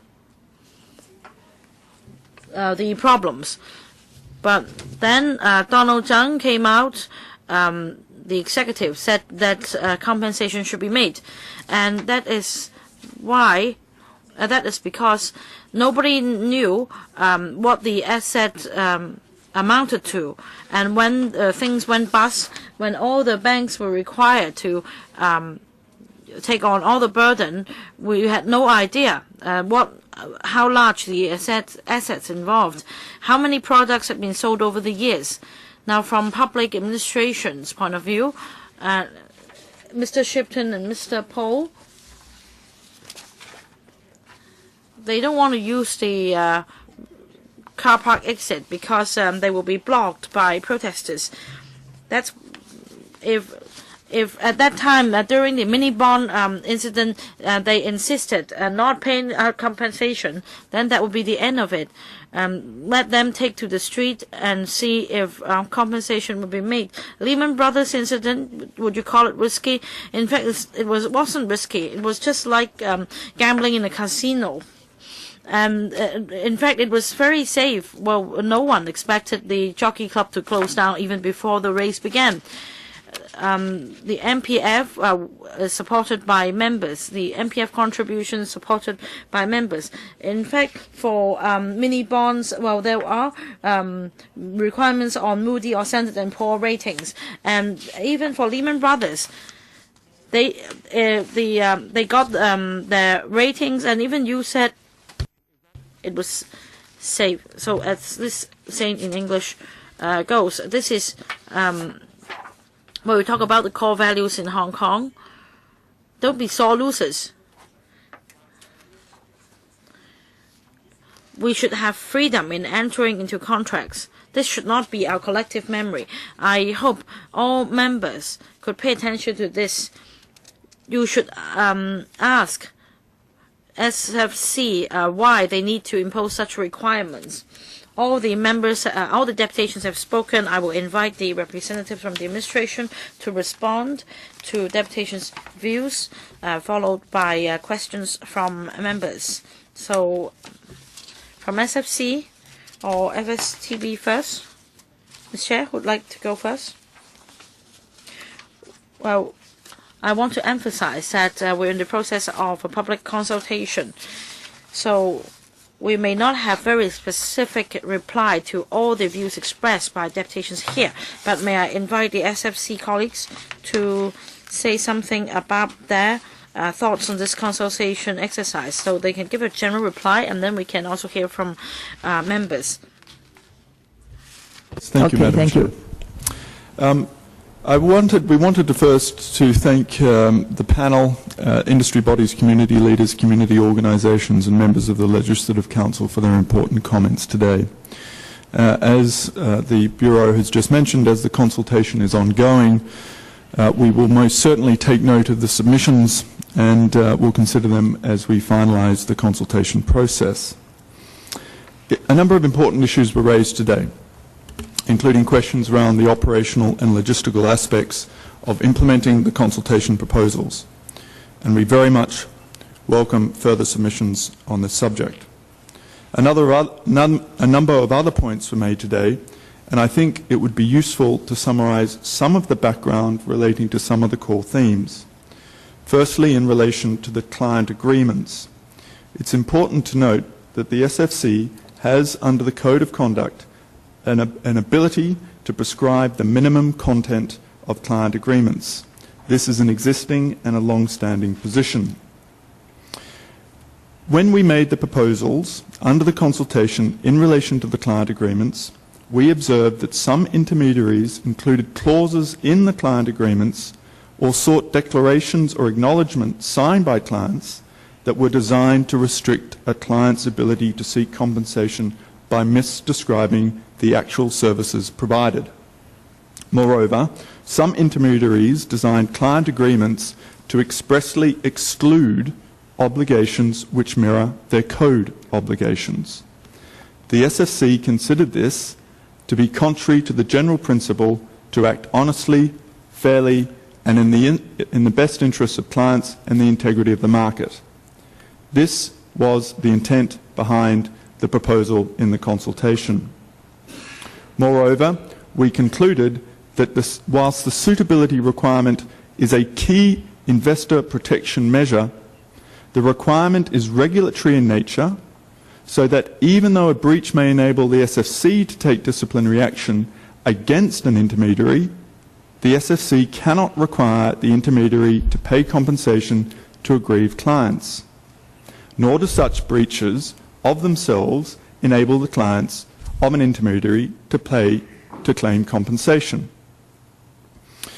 It's important to note at this point what the suitability requirement is. The suitability requirement is, as mentioned by the deputations, an existing obligation that requires intermediaries, when making a recommendation or a solicitation, to ensure that the suitability of that recommendation or that solicitation is reasonable in all the circumstances. Accordingly, in order to enhance investor protection and to bring Hong Kong's investor protection regime into line with other key jurisdictions, the SFC has proposed in the consultation that the existing suitability requirement be incorporated as a contractual term in client agreements as mentioned. And secondly, that the client agreements should not contain terms which are inconsistent with the code and should accurately set out in clear terms the actual services to be provided. In this regard, it is important to note that the suitability requirement is a fundamental investment protection mechanism and, as highlighted by the deputation, an existing obligation upon intermediaries. Accordingly, this particular proposal is simply harmonising the client agreement obligations with the existing regulatory obligation. Moreover, the suitability requirement is deliberately comprehensive, principles-based standard in order to be flexible and scalable, which means it is designed to be reasonable and practical for intermediaries to comply with. Again, we seek further view on these proposals. OK， 咁而家咧有4位。All right, we have 4 members who have indicated to ask questions. So may I propose 3 minutes for the first round, and then I will see how time should be further allocated. Mr. James Toll, please. Madam Chair, I'd like to thank members of the sector and other deputations for coming to the Legislative Council and express your views. I have listened very carefully to your views because over these few years, over the decade, I have been looking into these issues very carefully. So a question for the administration. Just now, the sector expressed a view on suitability requirements. Say, for example, they say that past incidents often involved OTC derivatives and other products. Let's say for products on the exchange, let's say blue chip stock.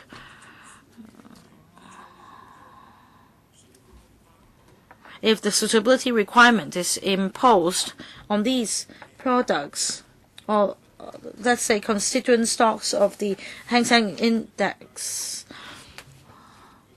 and when I have gatherings with friends of the sector, well, they may say, well, which should I buy, Hong Kong or Wanpo? And if there are price fluctuations, if I offered some advice and then the situation didn't tally with my advice, what should happen? Well, I may be over-worried. But let's say if this also applies to products on the exchange or regulated by the SFC, then how should this suitability requirement apply for smaller securities dealers? Unlike what happened at the time of the Lehman Brothers incident when they were selling non-structured products or OTC products, if these dealers only help clients in placing bids, then how should the problem of liability be addressed? Who would like to take this question? Si Xin-sang. Thank you very much for the question. It's important to emphasize that the suitability obligation under the Code, as I mentioned, is an existing obligation. And as an existing obligation, it does not make a distinction as to the underlying type of investment product or security, and thus is of general application. Accordingly, the proposals in the consultation does not change the existing suitability requirement, which is imposed on all intermediaries licensed by the SFC, but it merely requires this obligation to be incorporated as a term of the client agreement. The suitability requirement is, as I've mentioned earlier, deliberately a principle-based standard in order to be flexible and scalable for the different circumstances in which it applies for the different types of intermediary that is applying it. Therefore, we believe that it is reasonable and practicable for intermediaries of different scale, of different complexities, of different operational capabilities to comply with. Okay. Okay, next, Mrs. Regina Yip. Thank you, deputations from the sector and the financial industry for attending this meeting. We're learning a lot from you. A point for the SFC or the administration. Well, this is about regulating SFC licensees, right? Because banks also sell products to their investors, including professional investors. Does the SFC code apply to banks? Will banks be subject to a set of rules for selling their products, and will another set of rules be applied to these dealers? So will there be any unfairness? Who would like to respond? Yes, Mr. Paul. Now for the requirements under the Code of Conduct, all licensees, including banks, are required to observe them. That is, for banks selling shares or insurance products, so on and so forth, they must seek license from you. The SFC only focuses on security products like stocks and shares and bonds. As for insurance products that you mentioned, it's not covered under the SFO. So that is to say, if banks run a securities business, including the sale of these securities products, they will be required to observe these requirements. So if banks sell bull and bear warrants, etc., they will be required to observe the rules, right? Well, just now, some deputations said that if suitability assessment is required for each product, then it will be a big trouble for them. So is it for each product or what? In 2007, we issued an FAQ. In it, we clearly set out that for a financial institution selling these products, all the banks or SFC licensees will be required to make this assessment and see if the products are suitable for their clients. So every time when a product is sold to a client, such a formal assessment and suitability test should be carried out. You haven't answered me directly. Let's say if I purchase a stock, if I purchase, say, several stocks a day for these various types of products, they may have different risk assessment levels. So is it the case that I need to conduct or go through the assessment or test once a day? Can you clarify? Yes, I think there are concerns from the sector as well as individuals. My answer was very clear just now. Because in the FAQ, it says very clearly that it's about wealth management or financial planning, and if it's a financial product, and if it's a financial product, then as you just said, its products are like ELN or accumulators. So when it's a if these are those products, then you will have to conduct the suitability assessment, and the FAQ doesn't mention stocks or shares. So can I understand it this way? So for stocks, you do not have to conduct the suitability tests for each and every such product. Is the interpretation right? Well, as Mr. Shipton just said, for 5.2 on the suitability requirement, there is no distinction between different products. It's treated all the same. And therefore, under 5.2, well, if there is any applicant applying for a license, when they make any recommendation or solicitation, then they will have to comply with 5.2 on suitability requirement. There is no distinction between different products. But then the most important thing is, have you made any recommendation? Have you done any solicitation? And if you haven't, then there is no need for you to comply with 5.2 on the suitability requirement. Chairman, all right, this Mr. Poe said that he explained that very clearly. Maybe I'm particularly stupid. I couldn't understand it.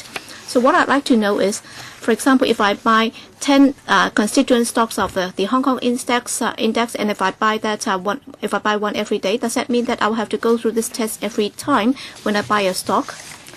That would obviously involve recommendation by the intermediary. Does that mean that they will have to do this for every product? It depends on the facts of the case. If your client is directly placing an order for the purchase of a particular stock, and if it doesn't involve any recommendation or solicitation, then the suitability requirement will not apply. So you will have to clarify the facts first. And therefore, whether or not you're buying once or 10 times, if you're buying stocks, if there is no involvement of recommendation or solicitation, then the requirement under 5.2 will not apply. Chairman, you're actually asking the broker not to do any business at all. I think Mrs. Yip's question will be followed up by other members, because after we have heard it, I can't claim that we all understand it. Yes, Sin Chung Kai. Madam Chair, first of all, I'd like to thank the deputations for coming. Well, just now I was at another meeting, that's why I'm late, because we were talking about parody. Well, I'd like to share this sentiment with you, and I'd like to listen to the response from the SFC. I hope that I've interpreted it correctly. For those of you who are here at the public hearing, I think the main reason is that the SFC is now conducting a consultation exercise, and for the proposed changes, they do not have to be done via amendment to the legislation, i.e. they do not have to do it via this council. All right, I think all they are doing is to change their code.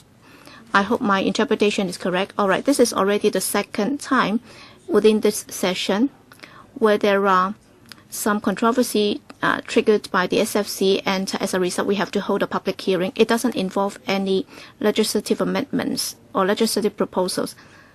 That has triggered me to put this to the SFC for its response.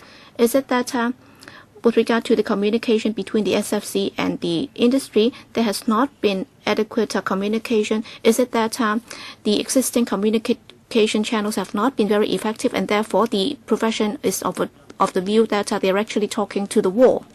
Well, in other places they have also got similar hails. So are such channels available to the industry, telling them that you have this consultation document and you're welcome to give us your views? So I'd like to know what are the consultation avenues available. Bureau. Well, I'll say a few words first with regard to the administration and the SFC's communication with the profession or with the industry. I'd like to assure members that well, the industry, including Mr. Cheung and also all the representatives from the industry here, well, in fact, we have many avenues available. There are formal meetings, informal meetings, and so on. And sometimes we also have set agenda items, and sometimes we would just meet to exchange views on some latest developments in the markets. My understanding is that on this public consultation exercise, before the SFC published its consultation document, it already touched base with the industry, and of course the SFC has published this document. Of course it welcomes views from all sectors, whether or not they are written submissions or whatever. And we are also grateful to Mr. Cheung for making the suggestion, and as a result this public hearing has been arranged, and that would also provide an additional avenue for us to communicate. And of course we cannot say that we don't need any further communication. Communication is always good, and therefore whether or not is this public hearing or public consultation exercise, we always welcome views. SFC, have you heard these views from the industry before this public hearing? And we are aware, nonetheless, it is important and appropriate that we hear more views and elaboration of those views. We will continue to be very open to receiving submissions. The submission deadline is August the 14th of this year, and we look forward to as many submissions from different sectors of the community, the industry, the Legislative Council, community leaders and the like. The philosophy of the Commission has always been to engage and to listen to segments of the community and also segments of the industry. I personally have only just joined the Commission a little under a month ago. I was working in the industry, and I always found from my personal observation that the Commission was open-minded and very engaging, and I have every intention of continuing that philosophy and that approach during my tenure at the Commission. Sorry, he has not answered my question. So does it require legislative proposals or amendments, or does it not require such amendments? Do they have to come through this council before these changes can be made? The code provision does not, the amendments to the code does not require legislative change. We are consulting on the amendments to the code's provisions, many of which have been discussed today. That is within the statutory authority of the Commission, and we are acting within our powers. Again, the consultation process is continuing, and we are not going to preempt any conclusions, given that there are important considerations to accumulate, hear, digest and deliberate upon. Okay. 下一位係陳鑑林議員。 Next, Chen Kam-lam. Madam Chair, I have to declare interest. I'm a non-executive director of the SFC. Well, I welcome the consultation exercise launched by the SFC. The main purpose is to listen to more views from the industry with regard to the professional investor regime and also the safeguards for the investors. We'd like to improve that. Just now, Mrs. Ip asked if she wanted to buy certain stocks, then would she be required to undergo this suitability test every time when she buys the stock? I think the answer from the administration is very clear. All right, the thing is, if you want to buy a stock, you don't have to go through the test every time you buy a stock, because the suitability test is targeted at the client. Are you suitable to buy that product? Are you suitable to buy that stock? If you're buying that personally, then you would not have to be subject to the test. But then if it's a recommendation from the intermediary advising you to buy that stock or product, then of course he will have to check if you're suitable to buy that product, if you're able to undertake the risk, and what's going to be like for that product. So he will have to inform you of the details of the product. So that's his duty. So in this regard, for those of you from the industry, I'm sure you all know that very well. Just now I heard some from the industry talk about the suitability requirement. Apparently you're saying that is rather vague.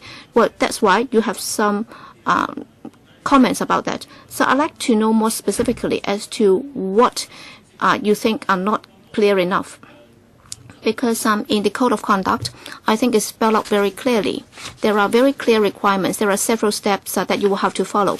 So we'd like to know, with regard to this suitability requirement, which areas do you think are not clear enough? Because in conducting the consultation exercise, we'd like to listen to more views.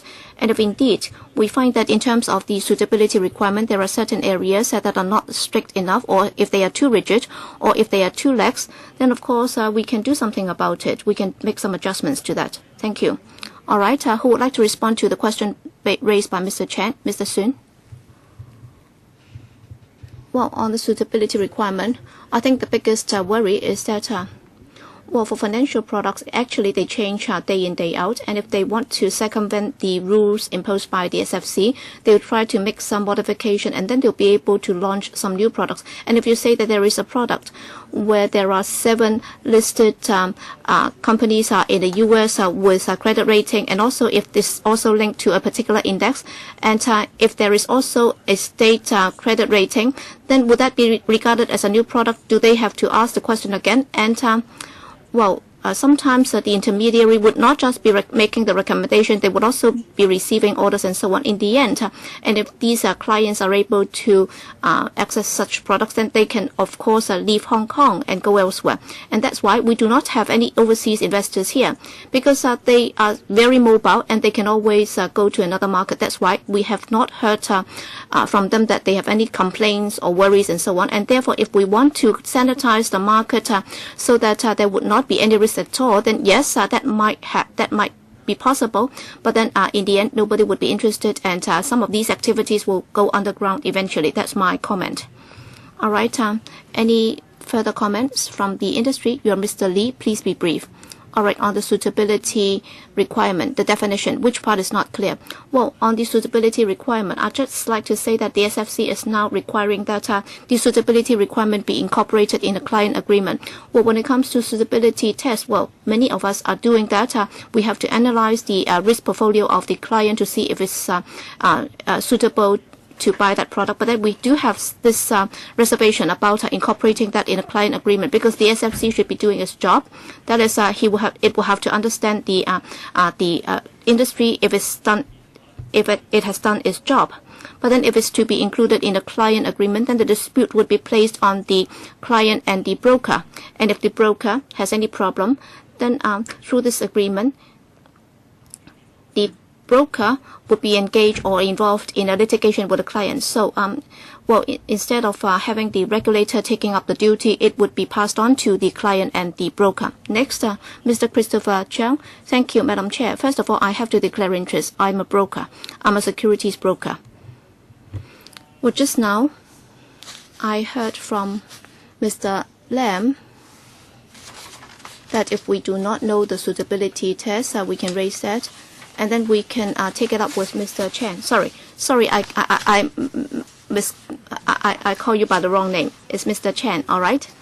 I think the most controversial part of the consultation document is about the suitability test and also the principle-based approach. All right, according to some of the practitioners, well, we have not reached a consensus on the suitability test. Well, we don't exactly know what they're asking us to do. All right, if we recommend something to our client, you will have to conduct a suitability test on your client to see if he can buy that product. But then that would give rise to some major problems, because the broker is a professional, and therefore we have the duty to pass on to the client some market information, and then it's for the client to judge whether or not he'd like to buy the product. And then under the suitability requirement, if you're recommending this to your client, then you would be losing many things. You'll be losing, for example, your disclaimer in the contract. So you will have to cross out all the disclaimer terms. And we will also be facing a situation whereby the client could sue us for any recommendation that we gave them. And we also think that under the suitability requirement, if we do not recommend that stock to the client, then of course we will lose the business. But then you also have to bear in mind that the investor would also lose out, because the latest market information would not be passed on to them. And therefore, if you do not define the suitability requirement very clearly, then in the end, the industry does not make any recommendation to the client. So Hong Kong and the mainland markets are actually stepping up cooperation, and therefore, how do we recommend Hong Kong stocks to mainland investors?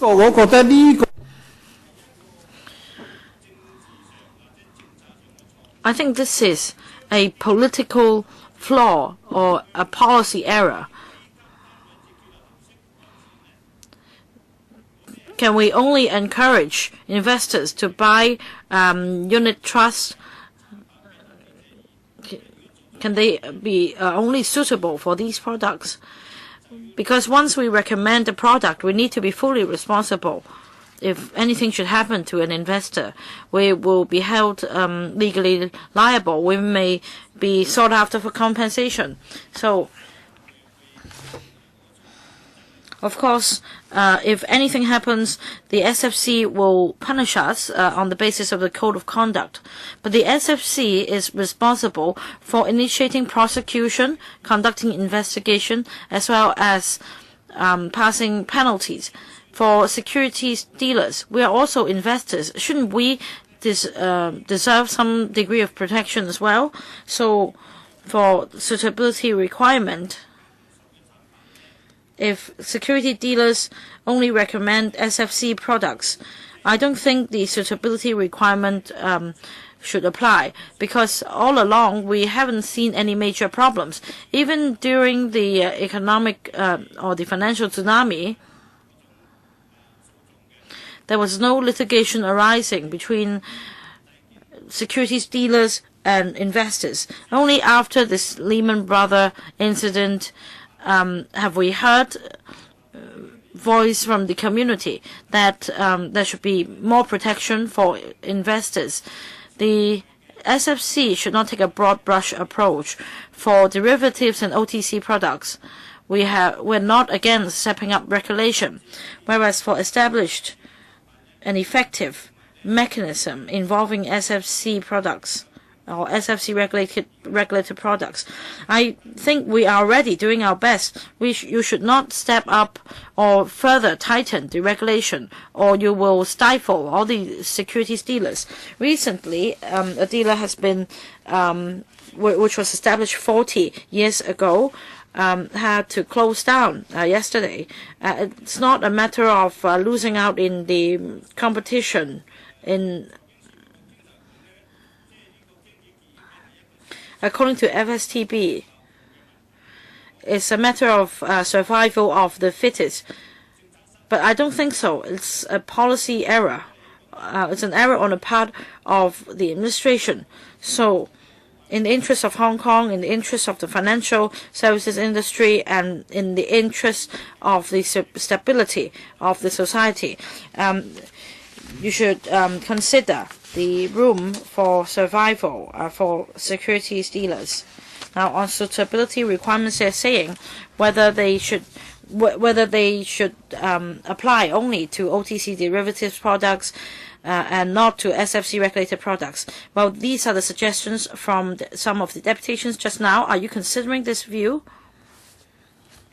We are open to consider every submission and every view that is passed on to us. And again, we welcome the deputations from all aspects and all members of the Legislative Council and the community. It's important to note at this point that the proposals that are put forth in the consultation ultimately are aiming at two things. Firstly, at enhancing the investor protection regime in Hong Kong, and secondly, bringing the Hong Kong investor protection regime in line with other key jurisdictions. But again, we welcome all views, and the consultation is running until August the 14th, and until such time, we will continue to welcome all views from all segments of the community. All right, next, Mr. Ng Leung Sing. Thank you, Madam Chair. I need to declare my interest. I'm also from the banking sector, and I'm also involved in the securities business as well. I'm happy to hear the views expressed by the sector. These are diverse views. Some talked about past incidents like Lehman Brothers, and I think it's very true. Many things are very complicated, and in this environment, when the business environment is getting more and more difficult, on the one hand, the SFC is saying that they want to provide a safer environment for investors. But many investors would like to do more businesses as well. They like to make more profit. So on the part of the administration, a proper balance should be struck, or the whole financial industry would be hampered. And on opening accounts and there are a lot of requirements on banks. There are also requirements on which seat they should sit on, etc., etc. So having in place for quite some time what benefits have been brought about by this new system, I think it's time for administration to collect more views and to consider the feedback from clients. Of course, the bank's feedback is important as well, but you should hear both sides of the story. I don't know whether the administration has started this work. If they haven't, they should start immediately. It's very relevant to this consultation exercise. This consultation is about imposing more requirements on securities dealers. So things will get more complicated, costs will increase, there'll be fewer business opportunities for investors as well. They won't spend much time listening to all the requirements and going through all the assessments. And if the assessments find them not suitable, then there could be more trouble. So it is the appropriate time to gauge very carefully the situation that we are in as a financial center, and compare ourselves with other financial centers and see if we're over-regulating the industry to the extent that potential investors would be deterred and their opportunities would be lost. I haven't yet touched upon the problems facing dealers. Now, as said, that this is an open consultation exercise. As for the objective standards to observe, as mentioned by one of the deputations, can you elaborate on it? Otherwise, you might be doing more, but the liability issues may not be resolved. So have you done anything in this regard? That's the view from the Institute of Securities Dealers Limited. So who would like to take this question? Are we getting ourselves ahead comparing to other financial centers like in the Western world? And about suitability requirement, who would like to take this question? We'll make an observation which is important. I'd also draw the attention of the various representatives of the community and the Legislative Council to Annex C of the consultation that has a detailed analysis of various provisions as they exist across different jurisdictions. As regards the concept of suitability requirements, again, we believe that enabling clients directly to enforce and pursue suitability claims is in line with other key jurisdictions. That said, again, we remain very open and very welcoming of further submissions and interpretations on this in this regard. All right, even for suitability requirements, you will continue to listen to views. All right, Deputy Chairman. Thank you, Madam Chair. In fact, after the Lehman Brothers incident, banks, as well as securities dealers, and even the insurance or the insurers facing tougher regulations, and all the personnel involved in the sectors are exhausted. The compliance costs have risen very substantially. The business environment is getting worse because of the high regulatory requirements. These practitioners in the industry are very worried about revocation of licenses, etc. So it's more difficult to attract fresh blood to join the industry. It is important that we have innovative products in order to maintain ourselves as the international financial center. It is important that the SFC doesn't overregulate. I hope the SFC can really listen very carefully today. We have many deputations today. Of course, they must be facing some big problems. Otherwise, they would be doing businesses instead of coming to this meeting. So please consider their plight. please do not adopt a bureaucratic tone. It's very difficult to do business now. I really want my son to join the government in the future because it's easy to regulate others, to ask people to do things, but for businessmen, they're facing a very tough environment now. And for those in the securities business, they cannot easily switch to other professions. So you should really listen to their views and understand their plight in the process of the sale of products. Who would like to respond, Mr. Shipton? Welcome your advice. It's very good advice, and we certainly will listen to all of the views that have been expressed today, that have been submitted to us already, and that will be submitted to us in the weeks ahead. And again, thank you for your advice and guidance on this very important point. A point of observation. Well, it's not the case that we say we keep an open mind along with SFC only when we come to this meeting today. In fact, in a paper issued earlier, there were 7 questions asked on the views of the suitability requirement. So even for the existing suitability requirements, the SFC have always kept an open mind. And in paragraphs 78 and 7,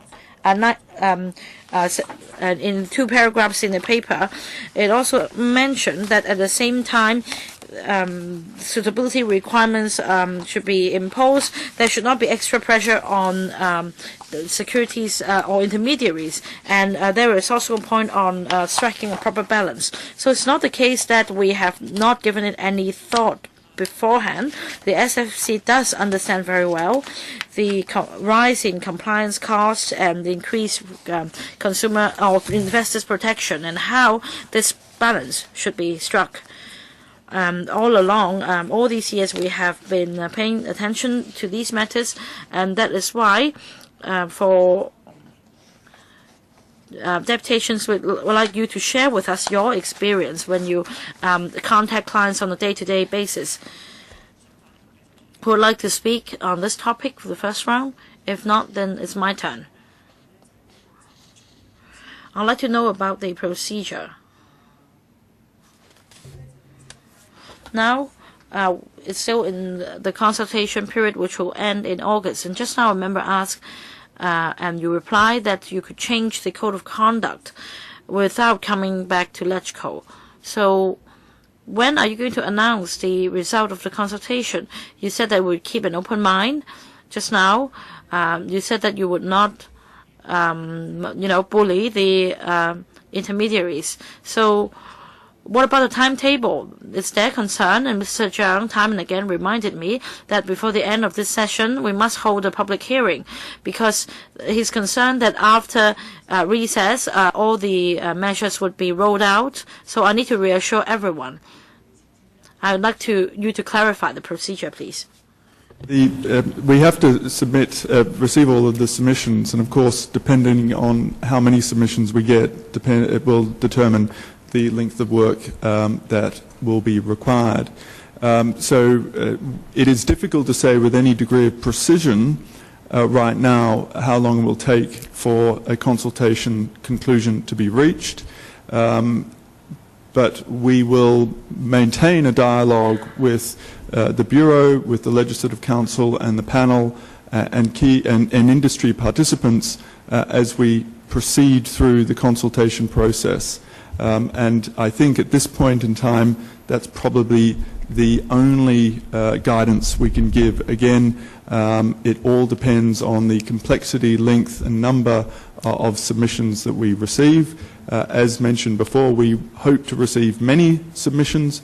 We hope to receive submissions with detail and foundation so that we can then think through those issues that are being discussed today, and I'm sure other issues that will be raised in submissions as we get them.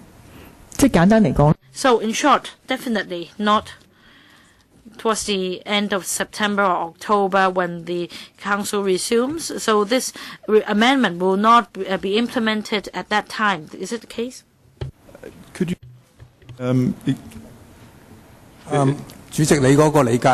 Chairman, your understanding is correct. We need time to listen to all the views, and then we will have to discuss that again with the industry before we can come to any conclusion. And based on past experience, usually after the publication of the revised standards, then we would also be offering grace periods on different changes. And if the industry needs further guidelines in understanding the standards, then we will be more than happy to do so, so that guidelines would be issued, and then that would be easier for the industry to comply.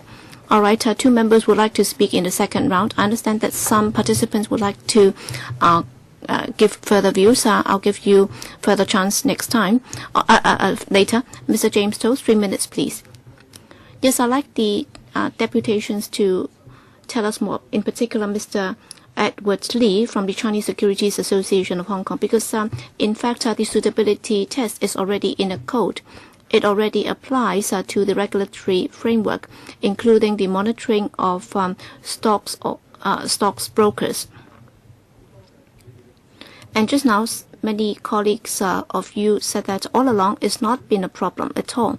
All right, by saying that, so is it that genuinely there hasn't been any problem at all? You've been able to meet all the suitability test requirement, and even if it's included in the contract, becoming an express provision, that should not be a problem at all, right?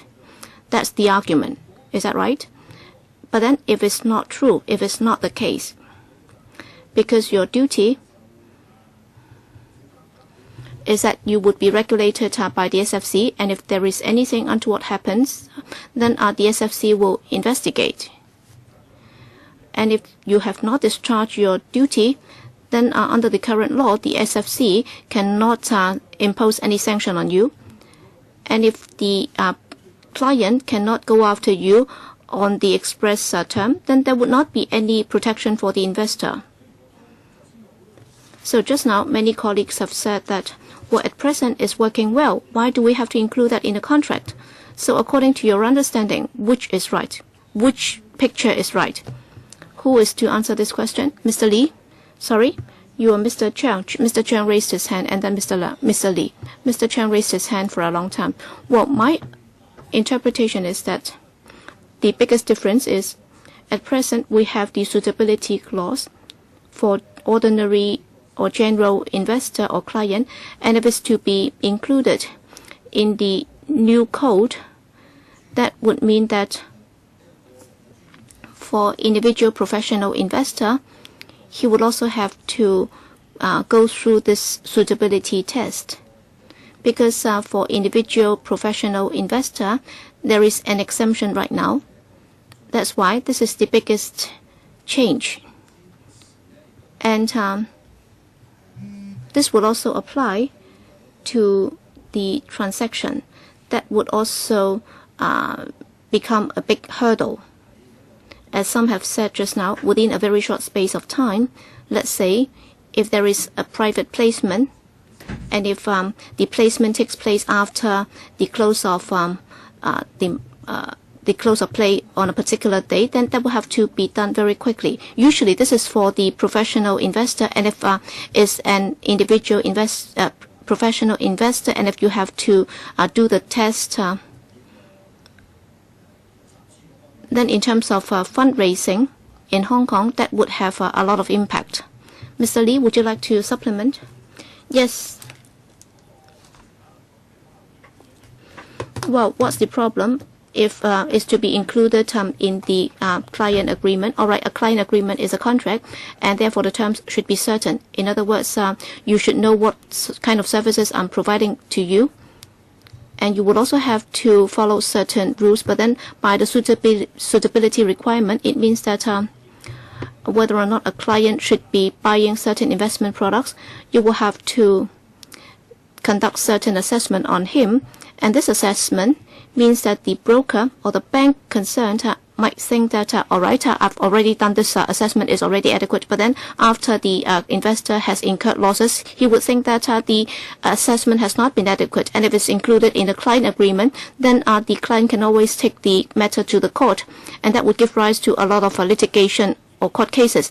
And if it's not included in a client agreement, then does it mean that the client cannot cannot make claims against the intermediary. I don't think that's true, because if he has misled the client by providing misleading information, then the client can still take the intermediary to the court. And by not including this in the client agreement, does that mean that the SFC cannot impose sanctions, cannot take regulatory or disciplinary action? No, that's not true, because under the licensing terms, well, there are also certain codes. He could impose a fine. He could also suspend his license and so on. And therefore, I do not see the need for including the suitability test in the client agreement. I do not see how it can help. Just one comment. I hope that the industry can think about it. All right, in the SFC's document, it can impose fine, but then it cannot require you to compensate the client. All right, if it's found that you have not discharged your duty on the suitability test, then would the industry agree that, all right, instead of having the client sue me, then why don't we allow the SFC to punish me? Then I would feel better. So would you find it better? So these are the two possibilities. So at least the SFC would think that the investor would be given some form of protection. Mr. Lee, would you like to respond? Well, can you be brief? Mrs. Chu, you raised your hand too. Yes, I'd like to comment on that. Well, just now you said that, well, even if that's not included in the contract, but then as you just said, if that should happen, then in most cases within the industry, if there's any complaint reaching the SFC, now we have also established this mediation center. But will we be compensating the client? All right, you will have to make an assessment. What's the duty of the broker? If something can be resolved, then I think most brokers would come up with some conciliatory agreement so that they can resolve the matter amicably with the client before the case reaches the SFC. In fact, the administration has also set up this mediation center, and if there is any client complaint, then we have already got this center available, and then clients can always lodge complaints with this department. But then with this new change, it means that all brokers will have no room to maneuver at all, because as the honorable member just said, all right, if I buy stocks on 10 days, if I buy security products or certain stocks, does that mean that by the suitability requirement, does that mean that if I buy some blue chips or red chips or some second tier, third tier listed companies, and if I include that in my portfolio, would I be regarded as suitable?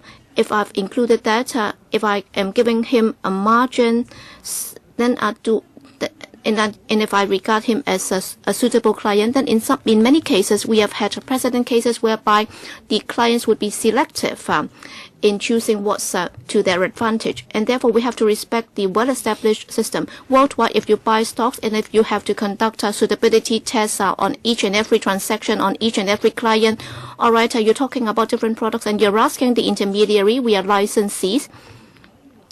Mrs. Chu, we cannot say that, all right, every time he loses money, we will have to compensate him.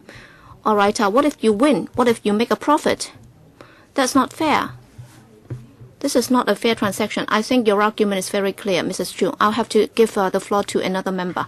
Mrs. Regina Ip, my point is very simple. Well, the Lehman Brothers incident has said that, all right, the SFC does not have the power to impose a sanction, but then several brokers have immediately compensated. So would you consider, all right, for the $8 million requirement for professional investor, would it be adjusted in line with inflation? Because $8 million is not that much. It's not $8 million US dollars, right? And also for this kind of suitability test, well, for other institutions selling financial products like banks and insurance companies and so on, would they be subject to the same requirement? Because I don't want to see a situation whereby the securities industry would be subject to more stringent requirement, and then all the investors would go to insurance companies or the banks to buy such products. Who is to respond to this?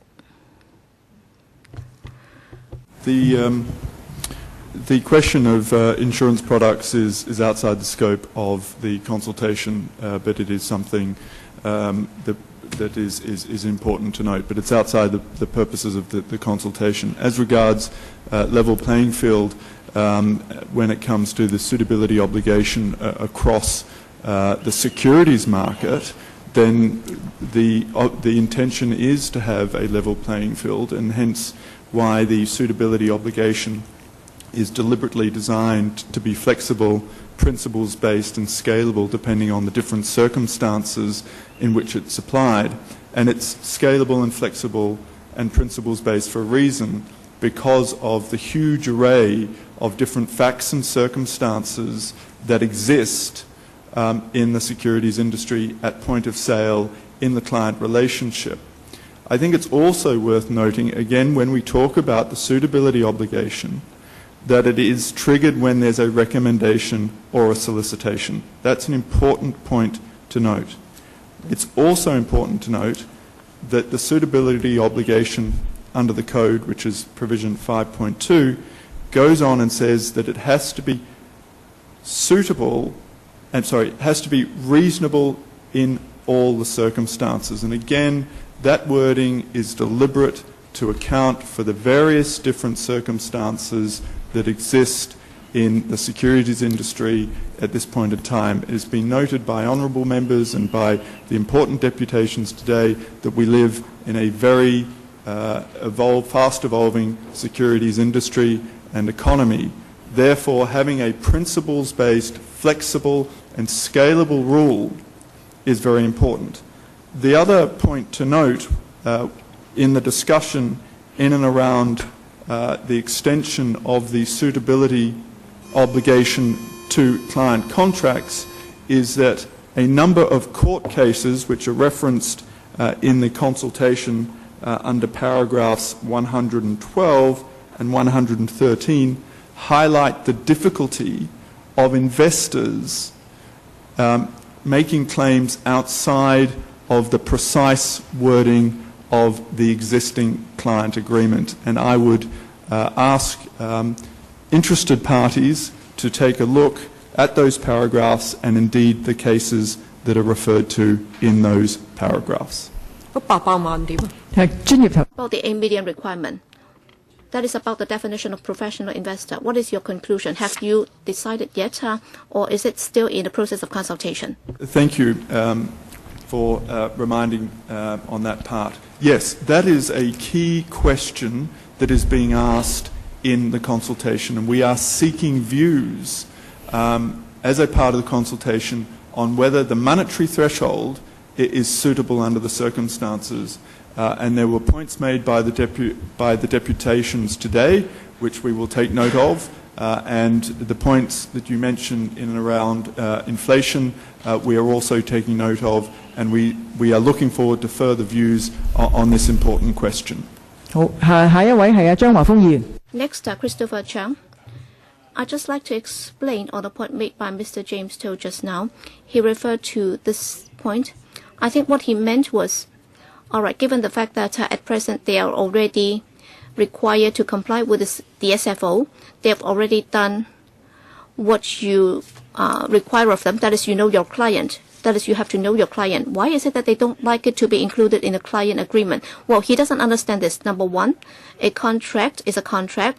It protects both sides. It protects both the investor and the intermediary.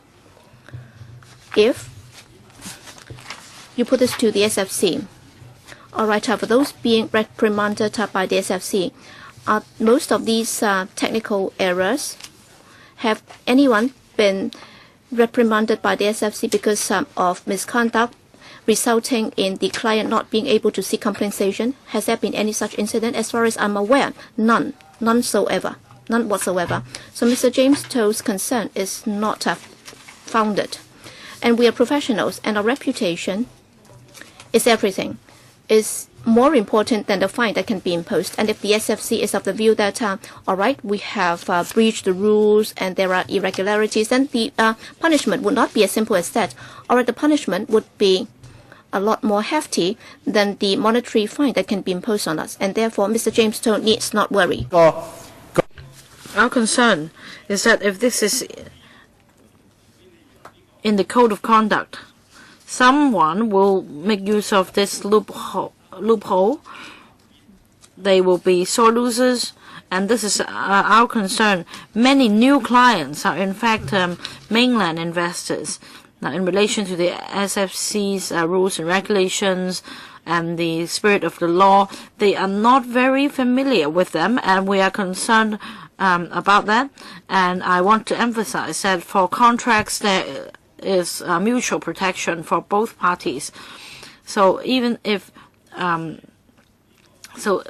will impose tighter restrictions on us, and in fact we're saying that this should not be applicable to SFC regulated products.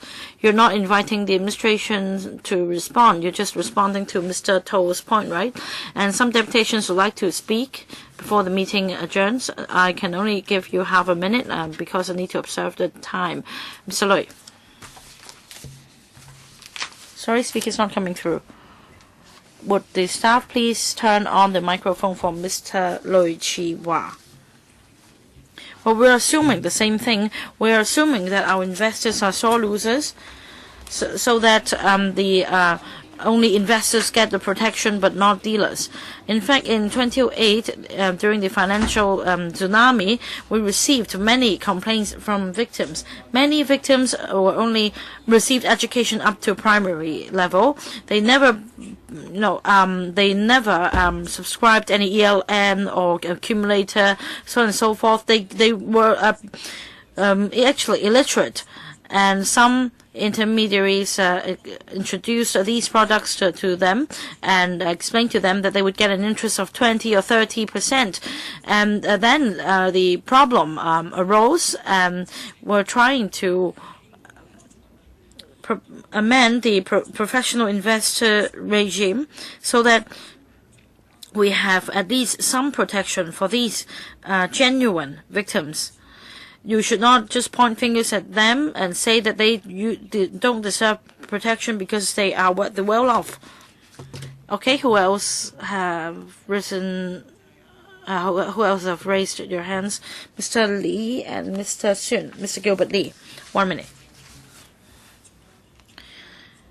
Now, on the court cases quoted by the SFC, they kept saying that the consumers that don't get the protection they need. But in those court cases, which is this stack of paper, the judge said that the investor was minded only to make profits, and when losses were incurred, the blame was put all the way on the intermediary. Has the SFC considered why such a mistake was made? For professional investors, the classification was automatically done, and has the will of the investors be taken into account, and whether they actually were aware of the risks. Next, Mr. Sun. I'd like to remind all members and the deputations here that for the reclassification or the tightening up of the regulations involved, I think we do have a point to rebut. Well, for Hong Kong, the investment period is very long. Some talked about elderly people in the 80s and 90s, and if they can accumulate a wealth of $8 million, and that's the fortune of Hong Kong. Now, for mainland investors, as mentioned by another member, well, that's because they do not have a rich experience. Even the SFC admits that is a scalable, is a principle base, etc. Then definitely we can see more court cases. Well, you talk about compliance costs, it's getting higher. Yes, that's the case. But, Madam Chair, I'm really disappointed. I see no representative from the Civic Party. I think the highest cost would definitely come from the engagement of barristers. So, if you're designed to provide flexibility, then people would definitely take it to court. I can say ask the letter to write a letter and force you to mediate. Now, Dr. Ju, Pollyanna Ju, also said that they are also concerned about the increasing litigation cases. All right, we understand your point. So time's up. Let me summarize the meeting today. Well, we deputations and representatives from the sector have expressed their views. And on points like a broad brush approach should not be adopted, and other points of concerns risen today, I think they're hoping the SFC would heed their views. But as the SFC said just now, the consultation period will end at 14th of August, and after that there would be a collation of the views. And I understand definitely the SFC will have a mechanism of communicating with the sector. Of course, the LegCo also welcomes you, but an effective mechanism will help you rationalize and smoothen things in the future. So, Mr. Zhang, I think our meeting should end here. We'll wait for the SFC to announce the result of the consultation, and if necessary, this panel can follow up on this matter. So, thank you once again for attending this meeting to express your views. So much for the agenda for today. If there's nothing under AOB, then the meeting's adjourned, and this is the last meeting of the